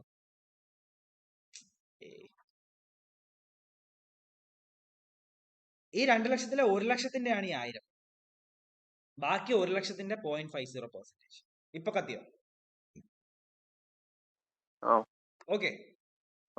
So 1000 plus 0.50% of the gross amount currency exchange 1,00,000. Okay. Then exceeding 10 lakh, 10 ലക്ഷത്തിലും കൂടുതലാണ്. ഒരു 15 ലക്ഷം വന്നു എന്ന് വിചാരിക്കുക. 15 ലക്ഷം വന്നു എന്ന് വിചാരിക്കുക. അതിലെ 10 ലക്ഷത്തിനുള്ളത് 5500 വീട് ഫിക്സഡ് ആണ്. ബാക്കി 5 ലക്ഷത്തിനുള്ള 0.1% എടുക്കും. 5 ലക്ഷത്തിന്റെ 0.1% എടുക്കും. 15 ലക്ഷമായെന്ന് വിചാരിക്കുക. 10 ലക്ഷത്തിന് 5500 അവർ ഫിക്സ് ചെയ്തിട്ടുണ്ട്. അതിനോടൊപ്പം 5 ലക്ഷത്തിന്റെ ബാക്കി 5 ലക്ഷത്തിന്റെ 0.1% എടുക്കുക.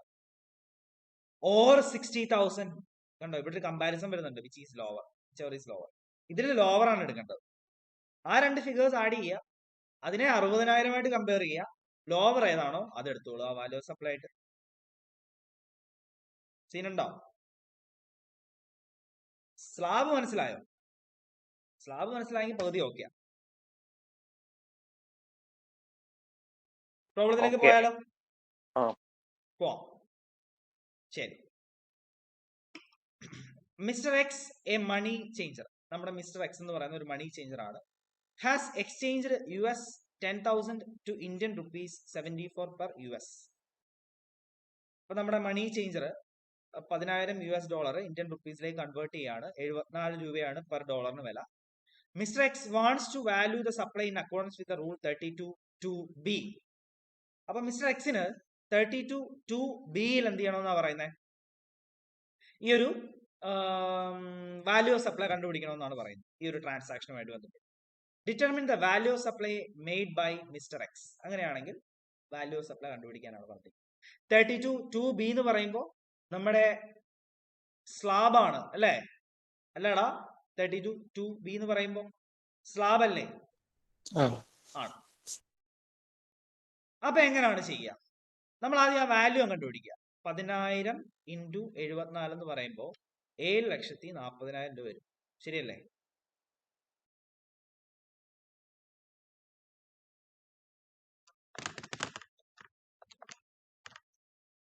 $7,40,000 രൂപ വരും. ശരിയാണല്ലോ? ഫസ്റ്റ് സ്ലാബ് എന്ന് പറയുന്നത് എന്തായിരുന്നു? First slab up to 1 lakh അല്ലേ? 7,40,000 1 lakhന് 7,40,000 1 lakhന് നമ്മൾ എങ്ങനെയാണ് വാല്യൂ ഓഫ് സപ്ലൈ കാണുക? എങ്ങനെയാണ് കാണുക? പറഞ്ഞേ. 7,40,000 ഉൾപ്പെടുന്ന ആദ്യത്തെ 1 lakhന് നമ്മൾ എങ്ങനെ വാല്യൂ ഓഫ് സപ്ലൈ കാണും? 1%. 1000 ഫിക്സഡ് ആണ് അല്ലേ? ഫിക്സഡ് ആണല്ലോ. അതെ അതെ. ബാക്കി 6,40,000 അതിന് 0.50% ഉള്ളൂ. ബാക്കി 6,40,000 0.50%. എത്ര വരും? 4,200. 4,200. 6,40,000 3,200 വരും. Then value of taxable supply എന്ന് പറയുന്നത് രണ്ടും കൂടെ ആഡ് ചെയ്യുന്നു. അത്രേ ഉള്ളൂ. 7,40,000 ആദ്യത്തെ 1,00,000 1000 ഫിക്സഡ് ആണ്. ബാക്കിയുള്ള 6,40,000 നമ്മൾ 0.50% രണ്ടാമത്തെ സ്ലാബാണ് എടുക്കുന്നത് അല്ലെ? സെക്കൻഡ് സ്ലാബാണ് നമ്മൾ ഓപ്റ്റ് ചെയ്യുന്നത്. സോ 3,200,000 വരും. സോറി 3,200 വരും. 1000 3,200 കൊണ്ട് ആഡ് ചെയ്യുന്നു. 4,200 വരും. ഡൗട്ട് ഉണ്ടോ? ഇല്ല. ഇല്ലല്ലോ. രണ്ടുപേരും ഇല്ല. അനന്തു, ആദർശ് ഇല്ല, ക്ലിയർ. ക്ലിയർ ആണ്.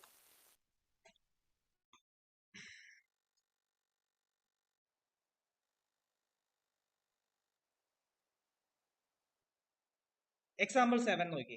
On 25th July 2000, Mr. X located in Chennai converted $100 into actual exchange rate 82 per USD through Akbar Travel Money Exchanger. 100 into നമ്മുടെ എക്സ് ലൊക്കേറ്റ് ചെയ്തിരിക്കുന്ന ചെന്നൈയിലാണ്. അയാള് $100 ഇന്ത്യൻ റുപ്പീസിലേക്ക് കൺവേർട്ട് ചെയ്യാണ്. ഇന്ത്യൻ റേറ്റ് എന്ന് പറയുന്ന എക്സ്ചേഞ്ച് റേറ്റ് എന്ന് പറയുന്നത് 82 രൂപയാണ്. 82 രൂപ. RBI റെഫറൻസ് റേറ്റ് തന്നിട്ടുണ്ട് 81/81.5. RBI റെഫറൻസ് റേറ്റും എക്സ്ചേഞ്ച് റേറ്റും തന്നിട്ടുണ്ട്. Find the value of supply as per rule 32(2)A. First case ആണ്, ഫസ്റ്റ് മെത്തേഡ് ആണ് അല്ലേ? ആണോടാ? ഫസ്റ്റ് മെത്തേഡ് ആണോ? Method 1 rule 32(2)(a). എങ്ങനെയായിരുന്നു അവിടെ വാല്യൂ കണ്ടുപിടിക്കുക? RBI റെഫറൻസ് റേറ്റും എക്സ്ചേഞ്ചും തന്നിട്ടുണ്ടെങ്കിൽ, എക്സ്ചേഞ്ച് റേറ്റും തന്നിട്ടുണ്ടെങ്കിൽ എങ്ങനെയായിരുന്നു കണ്ടുപിടിക്കുക? കമ്പയർ ചെയ്യും അല്ലെ? യൂണിറ്റ് കമ്പയർ ചെയ്തിട്ട് ഫോറിൻ കറൻസിയുടെ യൂണിറ്റ്സ് എത്രയാണോ അതുകൊണ്ട് ഇൻറ്റു ചെയ്യും. സോ ഇവിടെ എക്സ്ചേഞ്ച് റേറ്റ് എന്ന് പറയുന്നത് 82, RBI റെഫറൻസ് റേറ്റ് എന്ന് പറയുന്നത് 81 എടുക്കുക. 81 കമ്പയർ ചെയ്യുക, എത്ര വരും? 1. സോ 1 × 100 $. എണ്ണം എന്ന് പറയുന്നത് 100 ആണ്. സോ 100 × 1 100 വരും വാല്യൂ സപ്ലൈ. എത്ര GST കൊടുക്കാൻ പറഞ്ഞിരിക്കുന്നത്? 18%. So 9% CGST, 9% SGST. How much GST is liable to pay in case where the RBI reference rate for the currency is not available? RBI reference rate available അല്ലെങ്കിൽ എങ്ങനെയാണോ ചെയ്യുക? RBI reference rate available അല്ലെങ്കിലോ എന്താ ചെയ്യുക? വേഗം പറ. RBI reference rate ഇല്ല, ഇബനെ തന്നിട്ടില്ല. 100% 100 × 82 ആദ്യം ചെയ്യുക, 8200 വരും അല്ലേ? അതിന്റെ 1% എടുത്താ പോരെ? 82. അതിന്റെ 9% CGST, 9% SGST. കേസ് മനസ്സിലാക്കി കഴിഞ്ഞാൽ ഇതുപോലെ സെക്ഷൻ തരാനാണ് ചാൻസ്. 232(2)(a) ആണോ 2(b) ആണോ എന്ന് പറഞ്ഞ് തരുകയാണെന്നുണ്ടെങ്കിൽ കുറച്ചുകൂടെ കാര്യങ്ങൾ സിമ്പിൾ ആവും. അല്ലെങ്കിൽ തന്നെ ക്വസ്റ്റ്യൻ കണ്ടു കഴിഞ്ഞാൽ മനസ്സിലാവും ഏത് റൂളാണ് നമുക്കിവിടെ ആപ്ലിക്കബിൾ എന്നുള്ളത്. ഓക്കെ, അത് കഴിഞ്ഞു. അടുത്തത് നോക്കി. M limited Mumbai is an authorised money changer. നമ്മുടെ മുംബൈ എന്ന് പറയുന്നത്, മുംബൈയിലുള്ള M ലിമിറ്റഡ് എന്ന് പറയുന്നത് ഓതറൈസ്ഡ് മണി ചേഞ്ചർ ആണ്. It has entered the following transaction. അവർ കുറച്ച് ട്രാൻസാക്ഷൻസ്, അവരുടെ കുറച്ച് കച്ചവടങ്ങൾ നടത്തിയിട്ടുണ്ട്. മണി ചേഞ്ചിങ്ങുമായിട്ട് ബന്ധപ്പെട്ടുള്ള ട്രാൻസാക്ഷൻസ് ആണ്. 450 transactions of conversion of dollar into Indian rupees. 450 transactions നടന്നിട്ടുണ്ട്. ഡോളർ ഇന്ത്യൻ റുപ്പീസിലേക്ക് കൺവേർട്ട് ചെയ്യണം. 22,000 രൂപയാണ് പെർ ട്രാൻസാക്ഷൻ. 22,000 രൂപയാണ് പെർ ട്രാൻസാക്ഷൻ. ഗ്രോസ് എമൗണ്ട് ആണ് വന്നിരിക്കുന്നത് 22,000 രൂപ. നമ്മളിവിടെ ഇൻഡു ചെയ്യാൻ പോകണ്ട, ഗ്രോസ് എമൗണ്ട് ഡയറക്റ്റ് ആയിട്ട് വന്നിട്ടുണ്ട് 22,000 പെർ ട്രാൻസാക്ഷൻ. അതുപോലെ 125 ട്രാൻസാക്ഷൻ ഉണ്ട്. Euro into Indian rupees. Euro Indian റുപ്പീസിലേക്ക് കൺവേർട്ട് ചെയ്യാണ് നടക്കുന്നത്. 5 lakhs പെർ ട്രാൻസാക്ഷൻ. കണ്ടോ, 500 ലക്ഷം രൂപ ഗ്രോസ് എമൗണ്ട് വന്നിട്ടുണ്ട്. 500 ലക്ഷം പെർ ട്രാൻസാക്ഷൻ. നമുക്കിവിടെ ഇൻപുട്ട് ടാക്സ് ക്രെഡിറ്റ് ഒക്കെ തന്നിട്ടുണ്ട് കേട്ടോ. ഇൻപുട്ട് സർവീസിന്റെയും ഇൻപുട്ട് ഗുഡ്സിന്റെയും അതുപോലെ എന്താണ് ക്യാപിറ്റൽ ഗുഡ്സിന്റെയും ഒക്കെ ഇൻപുട്ട് ടാക്സ് തന്നിട്ടുണ്ട്. ചിലപ്പോൾ ഇവിടെ നെറ്റ് GST പേയബിൾ കണ്ടുപിടിക്കാൻ ഉണ്ടായിരിക്കും, അതിനായിരിക്കും അതൊക്കെ തന്നിരിക്കുക. Find the GST payable as per rule 32 subsection 2B. ഏതാ മെത്തേഡ്? സെക്കൻഡ് മെത്തേഡ് ആണോ ഫസ്റ്റ് മെത്തേഡ് ആണോ? റൂൾ 32(2)(b) എന്ന് പറയുമ്പോൾ സെക്കൻഡ് മെത്തേഡ് ആണ് അല്ലെ? സെക്കൻഡ് മെത്തേഡ് ആണ്. സെക്കൻഡ് മെത്തേഡിൽ നമ്മൾ എങ്ങനെയായിരുന്നു കണ്ടുപിടിക്കുക? സ്ലാബ് ആണോ? സ്ലാബ് ആണോ? സ്ലാബ് ആണോ? ഉറക്കെ പറഞ്ഞോ. സ്ലാബ്. യെസ്, സ്ലാബ് ആണ്. അപ്പൊ നമുക്ക് ആദ്യത്തെ ഒരു ട്രാൻസാക്ഷൻ എടുക്കാം. അവിടുത്തെ ട്രാൻസാക്ഷൻ വാല്യൂ എന്ന് പറയുന്നത് 22,000. അതായത് ഗ്രോസ് എമൗണ്ട് എന്ന് പറയുന്നത് 22,000 ആണ്. നിങ്ങൾ ഇൻഡു ചെയ്യാനൊന്നും നിൽക്കണ്ട, പെർ ട്രാൻസാക്ഷൻ 22,000 രൂപ എന്ന് പറയുന്നുണ്ട്. അപ്പോ അപ് ടു 1 lakhൽ വരുന്ന സംഗതിയാണ് അല്ലെ? അപ് ടു 1 lakhലല്ലേ വരുന്നത്? 1 lakhൽ കൂടുന്നില്ലല്ലോ. ഫസ്റ്റ് സ്ലാബ് എടുക്കരുതോ നമുക്ക്? ഗായ്സ്, ഫസ്റ്റ് സ്ലാബ് എടുക്കരുതോ? എടുക്കാം. 22,000 രൂപയുള്ളൂ. സോ 1 ലക്ഷത്തിൽ താഴെയാണ്. അവിടെ എങ്ങനെയാണ് വാല്യൂ സപ്ലൈ കണ്ടുപിടിക്കുക? ഗ്രോസ് എമൗണ്ടിന്റെ 1% 220. ഗ്രോസ് എമൗണ്ട് എന്ന് പറയുമ്പോൾ 22,000, അതിന്റെ 1% എന്ന് പറയുമ്പോൾ 220. 250 കൂടെ എന്ത് ചെയ്യുക? കമ്പയർ ചെയ്യുക. എന്നിട്ട് ഏതെടുക്കണമെന്ന് പറഞ്ഞാൽ ഹയറോ ലോവറോ? ഹയർ. എന്തോ കേട്ടില്ല? ഹയർ. എന്നിട്ട് അത് ട്രാൻസാക്ഷനെ ഇൻഡു ചെയ്യുക. ട്രാൻസാക്ഷൻ 450 ട്രാൻസാക്ഷൻ അല്ല മൊത്തം ഉള്ളത്. അങ്ങനെ 450 ട്രാൻസാക്ഷൻ 250 രൂപ വെച്ച് 1,12,500 രൂപ വരും വാല്യൂ സപ്ലൈ. ഡോളർ ഇന്ത്യൻ റുപ്പീസിലേക്ക് മാറ്റുമ്പോൾ. എടാ പഠിച്ചോ? സംഗതി പഠിച്ചോന്ന് പറ. ഓക്കെ, ഇതാണ് ഇതിനകത്തെ എനിക്ക് തോന്നുന്നു നിങ്ങൾക്ക് മനസ്സിലാകാൻ ബുദ്ധിമുട്ടുണ്ടായിരുന്ന ഒരു സംഗതി. മനസ്സിലായി എന്ന് വിചാരിക്കുന്നു. അടുത്തതിലേക്ക് പോവാം.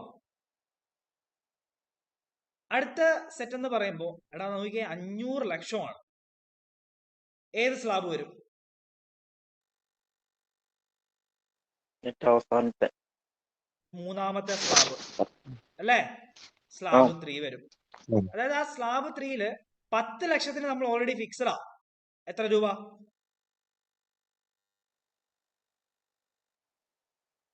5500 രൂപ ഫിക്സഡ് അല്ലേ?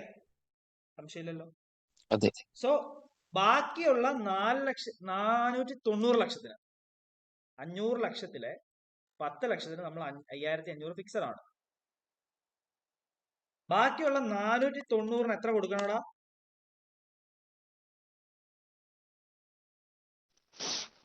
0.1%.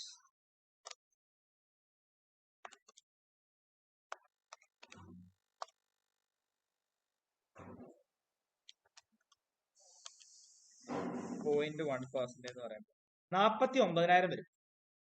49,000. ഇത് രണ്ടും കൂടെ ആഡ് ചെയ്ത് എഴുതിയാൽ മതിയോ?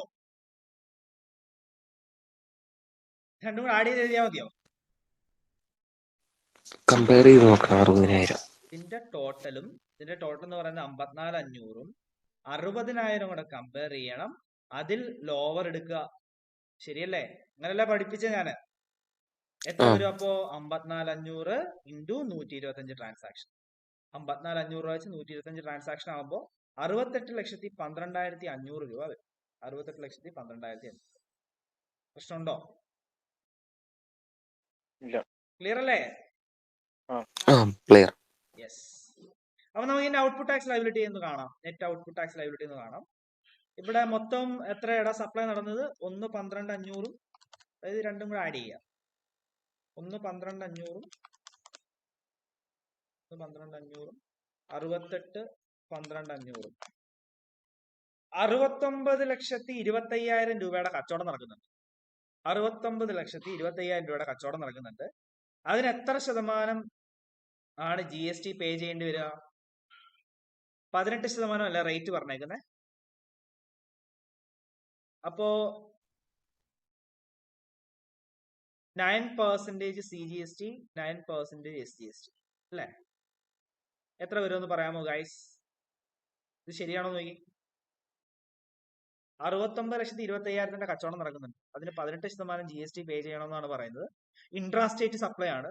ഇവിടെ പുറത്തേക്കൊന്നുമല്ലോ, മറ്റേ സ്റ്റേറ്റിലേക്കൊന്നും അല്ലല്ലോ ചെയ്യുന്നത്. ഇതാ ഇവിടെ ഇൻട്രാ സ്റ്റേറ്റ് സപ്ലൈ എന്ന് പറയുന്നുണ്ട് കേട്ടോ. അല്ലേ? കണ്ടോ? അത് കണ്ടോ? എത്ര വരും? 6,23,250 രൂപ CGST വരും. 6,23,250 രൂപ SGST വരും. ITC ഓൺ ഇൻപുട്ട് സർവീസ് തന്നിട്ടുണ്ട് 1,50,000. ഇതാണ്ട് ഇൻപുട്ട് സർവീസ് അവൈൽ ചെയ്ത സമയത്ത് അയാൾ ടാക്സ് പേ ചെയ്തിരുന്നു. പർച്ചേസ് ചെയ്തപ്പോൾ ടാക്സ് പേ ചെയ്തിരുന്നു. ഇത് കുറയ്ക്കാം. ഇൻപുട്ടുകൾ റോ മെറ്റീരിയൽസ് മേടിച്ചിട്ടുണ്ടായിരുന്നു, അതിന് നമ്മൾ ഇൻപുട്ട് ടാക്സ് അടച്ചിട്ടുണ്ടായിരുന്നു, അത് കുറയ്ക്കാം. ക്യാപിറ്റൽ ഗുഡ്സിന് നമ്മൾ ഇൻപുട്ട് ടാക്സ് അടച്ചിട്ടുണ്ടായിരുന്നു, ഇപ്പോഴും വർക്കിംഗ് ആണ്. അത് ഡിസ്മാൻഡിലൊന്നും ആയിട്ടില്ല, ലിക്വിഡേഷനിലേക്കൊന്നും പോയിട്ടില്ല കമ്പനി. അതുകൊണ്ട് തന്നെ രജിസ്ട്രേഷൻ ഒന്നും പോയിട്ടില്ല, കോമ്പോസിഷൻ സ്കീമിലേക്ക് മാറിയിട്ടില്ല. അതുകൊണ്ട് തന്നെ ക്യാപിറ്റൽ ഗുഡ്സിന് ITC കിട്ടും. 1,25,000 വെച്ച് അതും കുറയ്ക്കുക. നെറ്റ് ഔട്ട്പുട്ട് ടാക്സ് എന്ന് പറയുമ്പോൾ 1,48,250 രൂപ വരും. ഇതൊക്കെ അറിയാവുന്ന കാര്യമല്ലേ? ഇതൊക്കെ സിമ്പിൾ സാധനങ്ങളാണ്. വിഷയം ഉണ്ടോടാ? പറഞ്ഞേ. ഇല്ല. ഇത് ചോദ്യം ചോദിച്ചാൽ ചെയ്യുമല്ലോ. ഇത് ഇന്ന് തന്നെ ഒന്നുകൂടി റിപ്പീറ്റ് ചെയ്ത് പ്രോബ്ലം ചെയ്ത് പഠിക്കാം കേട്ടോ. ശരി, നമുക്ക് അടുത്തതിലേക്ക് വരാം. അപ്പൊ അത് കഴിഞ്ഞു, വലിയൊരു സംഗതിയായിരുന്നു. അത് കഴിഞ്ഞു. നമുക്ക്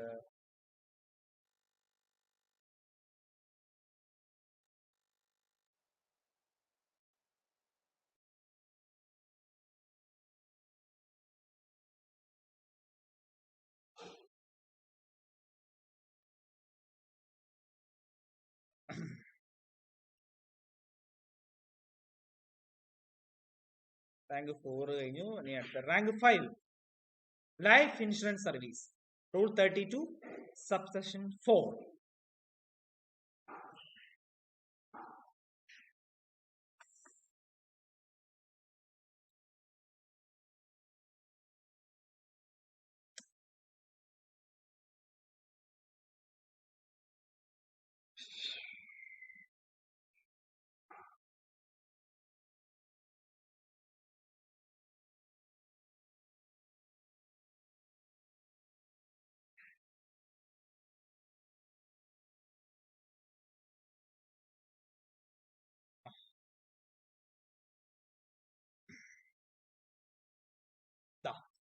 value of supply of service in relation to life insurance business rule 32 subsection 4.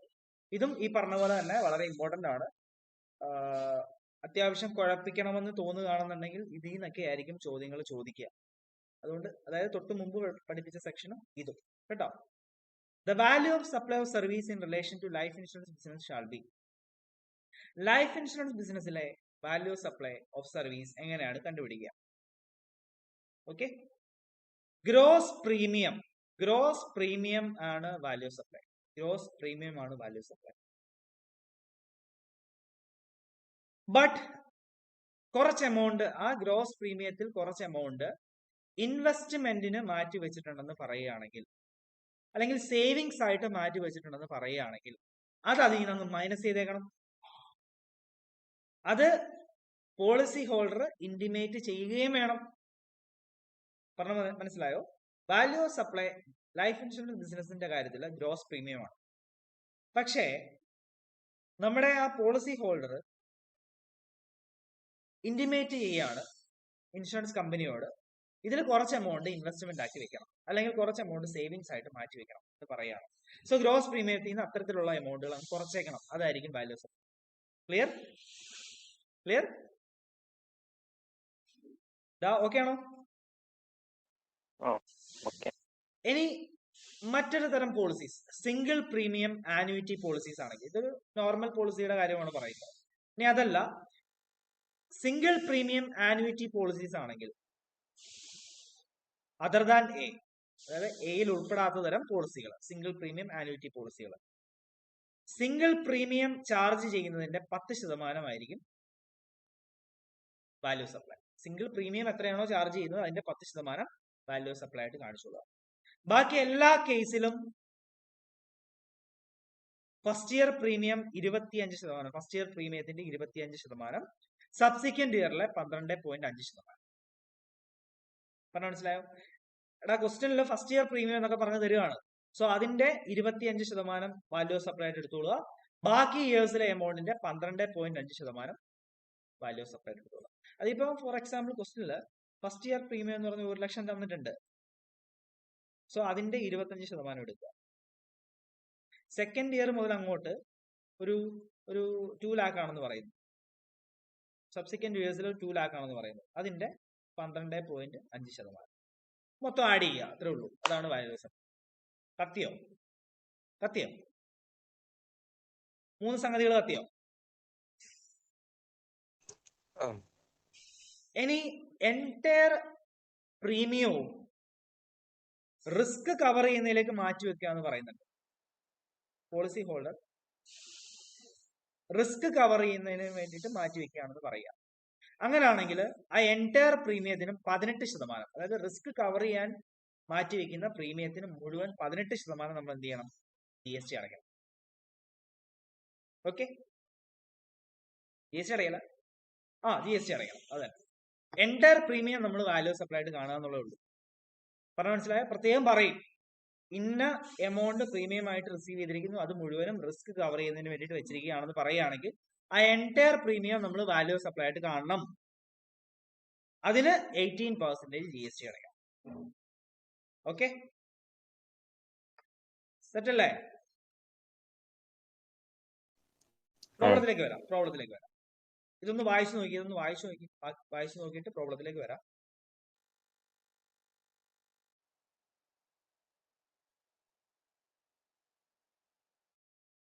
First case എന്ന് പറയുന്നത് നോർമൽ ഇൻഷുറൻസ് പോളിസികൾ. അതിന്റെ ഗ്രോസ് പ്രീമിയം ആണ് നമ്മൾ വാല്യൂ സപ്ലൈ ആയിട്ട് എടുക്കുക. പക്ഷേ പോളിസി ഹോൾഡർ കുറച്ച് എമൗണ്ട് ഇൻവെസ്റ്റ്മെന്റ് ആയിട്ടോ മറ്റോ മാറ്റി വെക്കണം, അല്ലെങ്കിൽ സേവിങ്സ് ആയിട്ടോ മറ്റോ മാറ്റി വെക്കണം എന്ന് പറയുകയാണെങ്കിൽ അത് ഡിഡക്ട് ചെയ്തേക്കണം. അതായിരിക്കും വാല്യൂ സപ്ലൈ.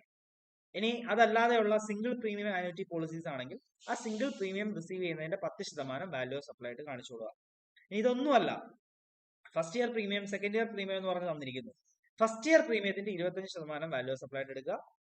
മറ്റ് സബ്സിക്വന്റ് ഇയേഴ്സിന്റെ 12.5% വാല്യൂ സപ്ലൈ ആയിട്ട് എടുക്കുക.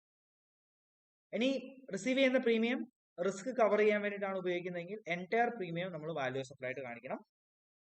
അതിന്റെ 18% GST പേ ചെയ്യേണ്ടതായിരിക്കും. Okay, Arihant Life Insurance Company Limited, ALICL, has started its operations in the year 2023-24. നമ്മുടെ അരിഹൻ ലൈഫ് ഇൻഷുറൻസ് കമ്പനി അവരുടെ ബിസിനസ് സ്റ്റാർട്ട് ചെയ്തിട്ടുണ്ട്, ഓപ്പറേഷൻസ് സ്റ്റാർട്ട് ചെയ്തിട്ടുണ്ട് 23-24 സാമ്പത്തിക വർഷത്തിൽ. During 23-24 Arihant life insurance company has charged gross premium of 180 lakh. 23-24 സാമ്പത്തിക വർഷത്തിൽ അയാൾക്ക് വന്ന ഗ്രോസ് പ്രീമിയം എന്ന് പറയുന്നത് 180 ലക്ഷമാണ്. ആ ഒരു വർഷത്തിൽ വന്ന പ്രീമിയം എന്ന് പറയുന്നത് 180 ലക്ഷമാണ്. With respect to life insurance പോളിസിയുമായിട്ട് ബന്ധപ്പെട്ടാണ് ഈ ഒരു പ്രീമിയം വന്നിരിക്കുന്നത്. Out of which 100 lakh have been allocated for investment. കണ്ടോ, അതിൽ 100 ലക്ഷം ഇൻവെസ്റ്റ്മെന്റിന് മാറ്റി വെക്കണമെന്ന് പറയുന്നു. അപ്പൊ നിങ്ങള് അതവിടെ നിന്നോട്ടെ, ക്വസ്റ്റിന്റെ ബാക്കി വായിക്കട്ടെ. Compute the GST liability of ALICL. Okay, GST liability കാണാനാണ് പറയുന്നത്. 32(4) റൂൾ 32(4) അപ്ലൈ ചെയ്ത് GST ലയബിലിറ്റി കാൽക്കുലേറ്റ് ചെയ്യാനാണ് പറയുന്നത്. വാല്യൂ ഓഫ് സപ്ലൈ കാണാനാണ് പറയുന്നത്. വാല്യൂ ഓഫ് സപ്ലൈ കണ്ടാലല്ലേ GST ലയബിലിറ്റി കാണാൻ പറ്റുള്ളൂ. So, first case, if the amount allocated for investment has been intimated by ALICL to policy holders. അതായത് ഈ 100 ലക്ഷം ഇൻവെസ്റ്റ്മെന്റിലേക്ക് മാറ്റി വെക്കുന്നു എന്നുള്ള കാര്യം പോളിസി ഇൻഷുറൻസ് കമ്പനിയെ അറിയിച്ചിരുന്നു എന്ന് വെക്കുക. അങ്ങനെ വരുമ്പോ വാല്യൂ സപ്ലൈ എത്രയായിരിക്കുംടാ എന്ന് പറയാമോ? 180 ലക്ഷമായിരുന്നു ഗ്രോസ് പ്രീമിയം. അതിൽ 100 ലക്ഷം ഇൻവെസ്റ്റ്മെന്റിലേക്ക് വെക്കണമെന്ന് ഇന്റിമേറ്റ് ചെയ്തിരുന്നു. കമ്പനി പോളിസി ഹോൾഡേഴ്സിനെ ഇന്റിമേറ്റ് ചെയ്തിരുന്നു എന്ന് വെക്കുക. അപ്പോഴോ എങ്ങനെയാണ് വാല്യൂ സപ്ലൈ കാണുക? വേഗം പറ. ഇൻവെസ്റ്റ് ചെയ്തത് കുറയ്ക്കുക. 180 ലക്ഷത്തിൽ നിന്ന് 100 ലക്ഷം കുറയ്ക്കുക. ബാക്കി എമൗണ്ട് ആണ് വാല്യൂ സപ്ലൈ. അതായത് 80 ലക്ഷം രൂപ വരും. ക്ലിയർ അല്ലേ? സീനല്ലോ. 80 ലക്ഷത്തിന്റെ 18%. 80 ലക്ഷത്തിന്റെ 18% നമ്മൾ എന്തും കാണുക? GST കാണുക. അതാണ് ഇവിടെ എഴുതി വെച്ചിരിക്കുന്നത് കേട്ടോ. ക്ലിയർ? ഫസ്റ്റ് കേസ് ക്ലിയർ അല്ലേ? ക്ലിയർ. സെക്കൻഡ് കേസിലേക്ക് വന്നാൽ, if the amount allocated for investment has not been intimated by ALICL to policy holders. അതായത് ഇന്റിമേറ്റ് ചെയ്യുന്നില്ല. 180 ലക്ഷത്തിൽ 100 lakh policy holders insurance company ഇൻവെസ്റ്റ്മെന്റിലേക്ക് മാറ്റി വെക്കുന്നു എന്നുള്ള കാര്യം പോളിസി ഹോൾഡേഴ്സിനെ അറിയിക്കുന്നില്ല, ഇന്റിമേറ്റ് ചെയ്യുന്നില്ല. അങ്ങനെ വരുമ്പോ സി എന്ന് പറയുന്ന കേസാണ് ആപ്ലിക്കബിൾ ആവുക. സി. ഓക്കെ, ഇവിടുത്തെ ഗ്രോസ് പ്രീമിയം എത്രയായിരുന്നു? ഗ്രോസ് പ്രീമിയം 180 ലക്ഷം. അതിന്റെ 25%. കണ്ടോ, 180 ലക്ഷത്തിന്റെ 25% വാല്യൂ ഓഫ് സപ്ലൈ ആയിട്ട് വരിക. അതിന്റെ 18% നമ്മൾ GST പേ ചെയ്യും. ഓക്കെ, ക്ലിയർ ആയോ? എടാ 23-24 വർഷത്തെ ഒറ്റ വർഷത്തെ പ്രീമിയം, ഫസ്റ്റ് ഇയർ പ്രീമിയം എന്നാണ് ഉദ്ദേശിക്കുന്നത്. ഫസ്റ്റ് ഇയർ പ്രീമിയം നമുക്ക് 180 ലക്ഷമാണെന്ന് തന്നിട്ടുണ്ട്. സോ അതിന്റെ 25%. സബ്സിക്വന്റ് ഇയേഴ്സ് ഒന്നും തന്നിട്ടില്ല, അതുകൊണ്ട് 12.5 എടുക്കേണ്ട കാര്യമില്ല. 180 ലക്ഷത്തിന്റെ 25% 45 ലക്ഷം വരും. അതിന്റെ 18% 8.10 ലാക്സ് വരും GST ലയബിലിറ്റി. പ്രശ്നമുണ്ടോ? Any issue? Any doubts? ചോദിച്ചോ. ഹലോ, പോയോ?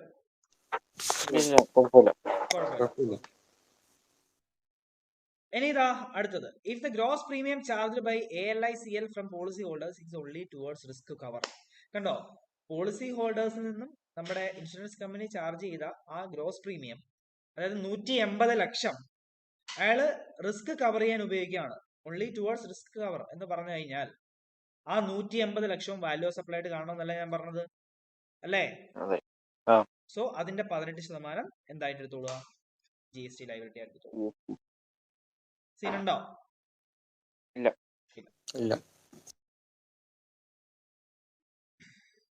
ഇതാ അടുത്ത് നോക്കിയോ. Example 3. LIC of India provides you the following information for the month of October 2000. LIC of India'യുടെ കുറച്ച് ഡീറ്റെയിൽസ് ആണ് തന്നിരിക്കുന്നത്.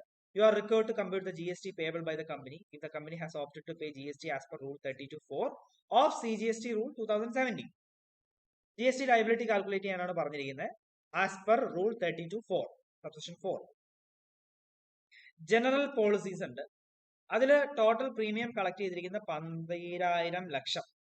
12,000 ലക്ഷം. അതിലെ ഫസ്റ്റ് ഇയർ പ്രീമിയം 5,000 ലാക്ക് ആണെന്ന് പറയുന്നു. എടാ ഏത് മെത്തേഡാ എടുക്കണ്ടേ? സോറി, ഏത് കേസാ വരുന്നത്? എയോ ബിയോ സിയോ? എയോ ബിയോ സിയോ? പറ. എയോ ബിയോ സിയോ? ബി. ഫസ്റ്റ് ഇയർ പ്രീമിയം തന്നിട്ടുണ്ട്. സോ ഏതാ എടുക്കണ്ടേ?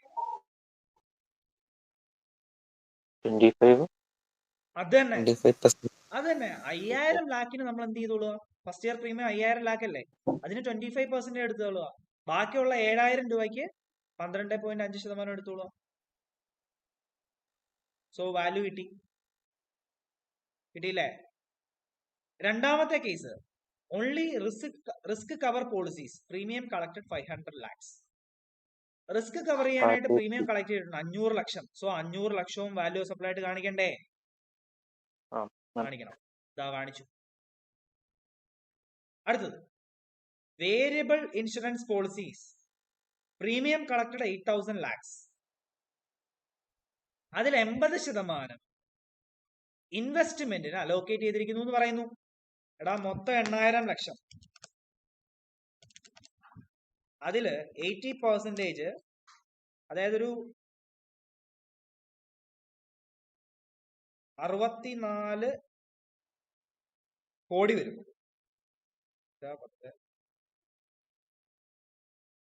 64 കോടി രൂപ ഇൻവെസ്റ്റ്മെന്റ് ആയിട്ട് മാറ്റി വെച്ചിരിക്കുകയാണ്. സോ അത് മൈനസ് ചെയ്യണ്ടേ?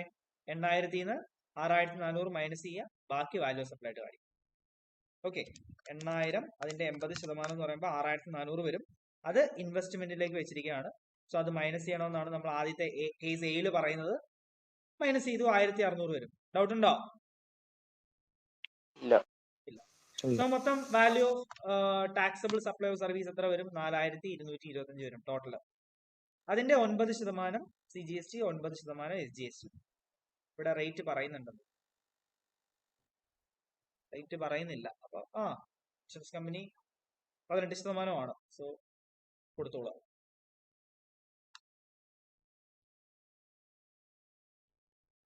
ക്ലിയർ അല്ലേ അതും?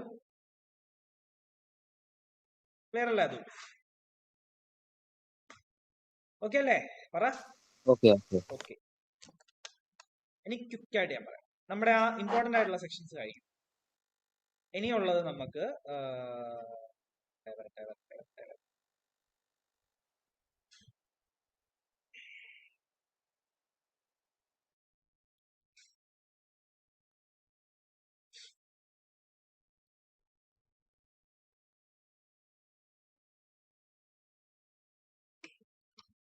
$35 സിമ്പിളാ.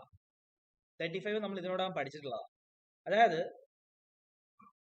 മെറ്റീരിയലിന്റെ പ്രൈസിൽ ടാക്സും ഇൻക്ലൂഡഡ് ആണെന്ന് പറഞ്ഞു കഴിഞ്ഞാൽ നമ്മൾ എങ്ങനെയാ അത് എക്സ്ക്ലൂഡഡ് ആയിട്ടുള്ള എമൗണ്ട് കണ്ടുപിടിക്കുക? എങ്ങനെ കണ്ടുപിടിക്കുക? എടാ ഇപ്പോ ഒരു 500, ഒരു 5,000 ആയിക്കോട്ടെ. ഇതില് ഇൻക്ലൂസീവ് ഓഫ് ടാക്സ് എന്ന് പറഞ്ഞിരിക്കുകയാണ്. Inclusive of tax 5,000. അങ്ങനെയാണെങ്കിൽ വാല്യൂ ഓഫ് സപ്ലൈ എങ്ങനെ കണ്ടുപിടിക്കുക? GST 18%. എങ്ങനെ കണ്ടുപിടിക്കുക? പറ. റൂൾ 35 ഏതാ പറയുന്നത്? 5,000 പറഞ്ഞേ ഡിവൈഡ് ബൈ 118% ഇൻറ്റു 100 അല്ലേ? ഓക്കെ, വാല്യൂ സപ്ലൈ കിട്ടും. 5,000 ഡിവൈഡ് ബൈ 118 ഇൻറ്റു 100 ഏകദേശം 424 രൂപ, സോറി 4,237 രൂപ വരും. 4,200. എടാ ഇതാണ് റൂൾ 35 പറയുന്നത്. ഞാൻ കാണിച്ചു തരാം.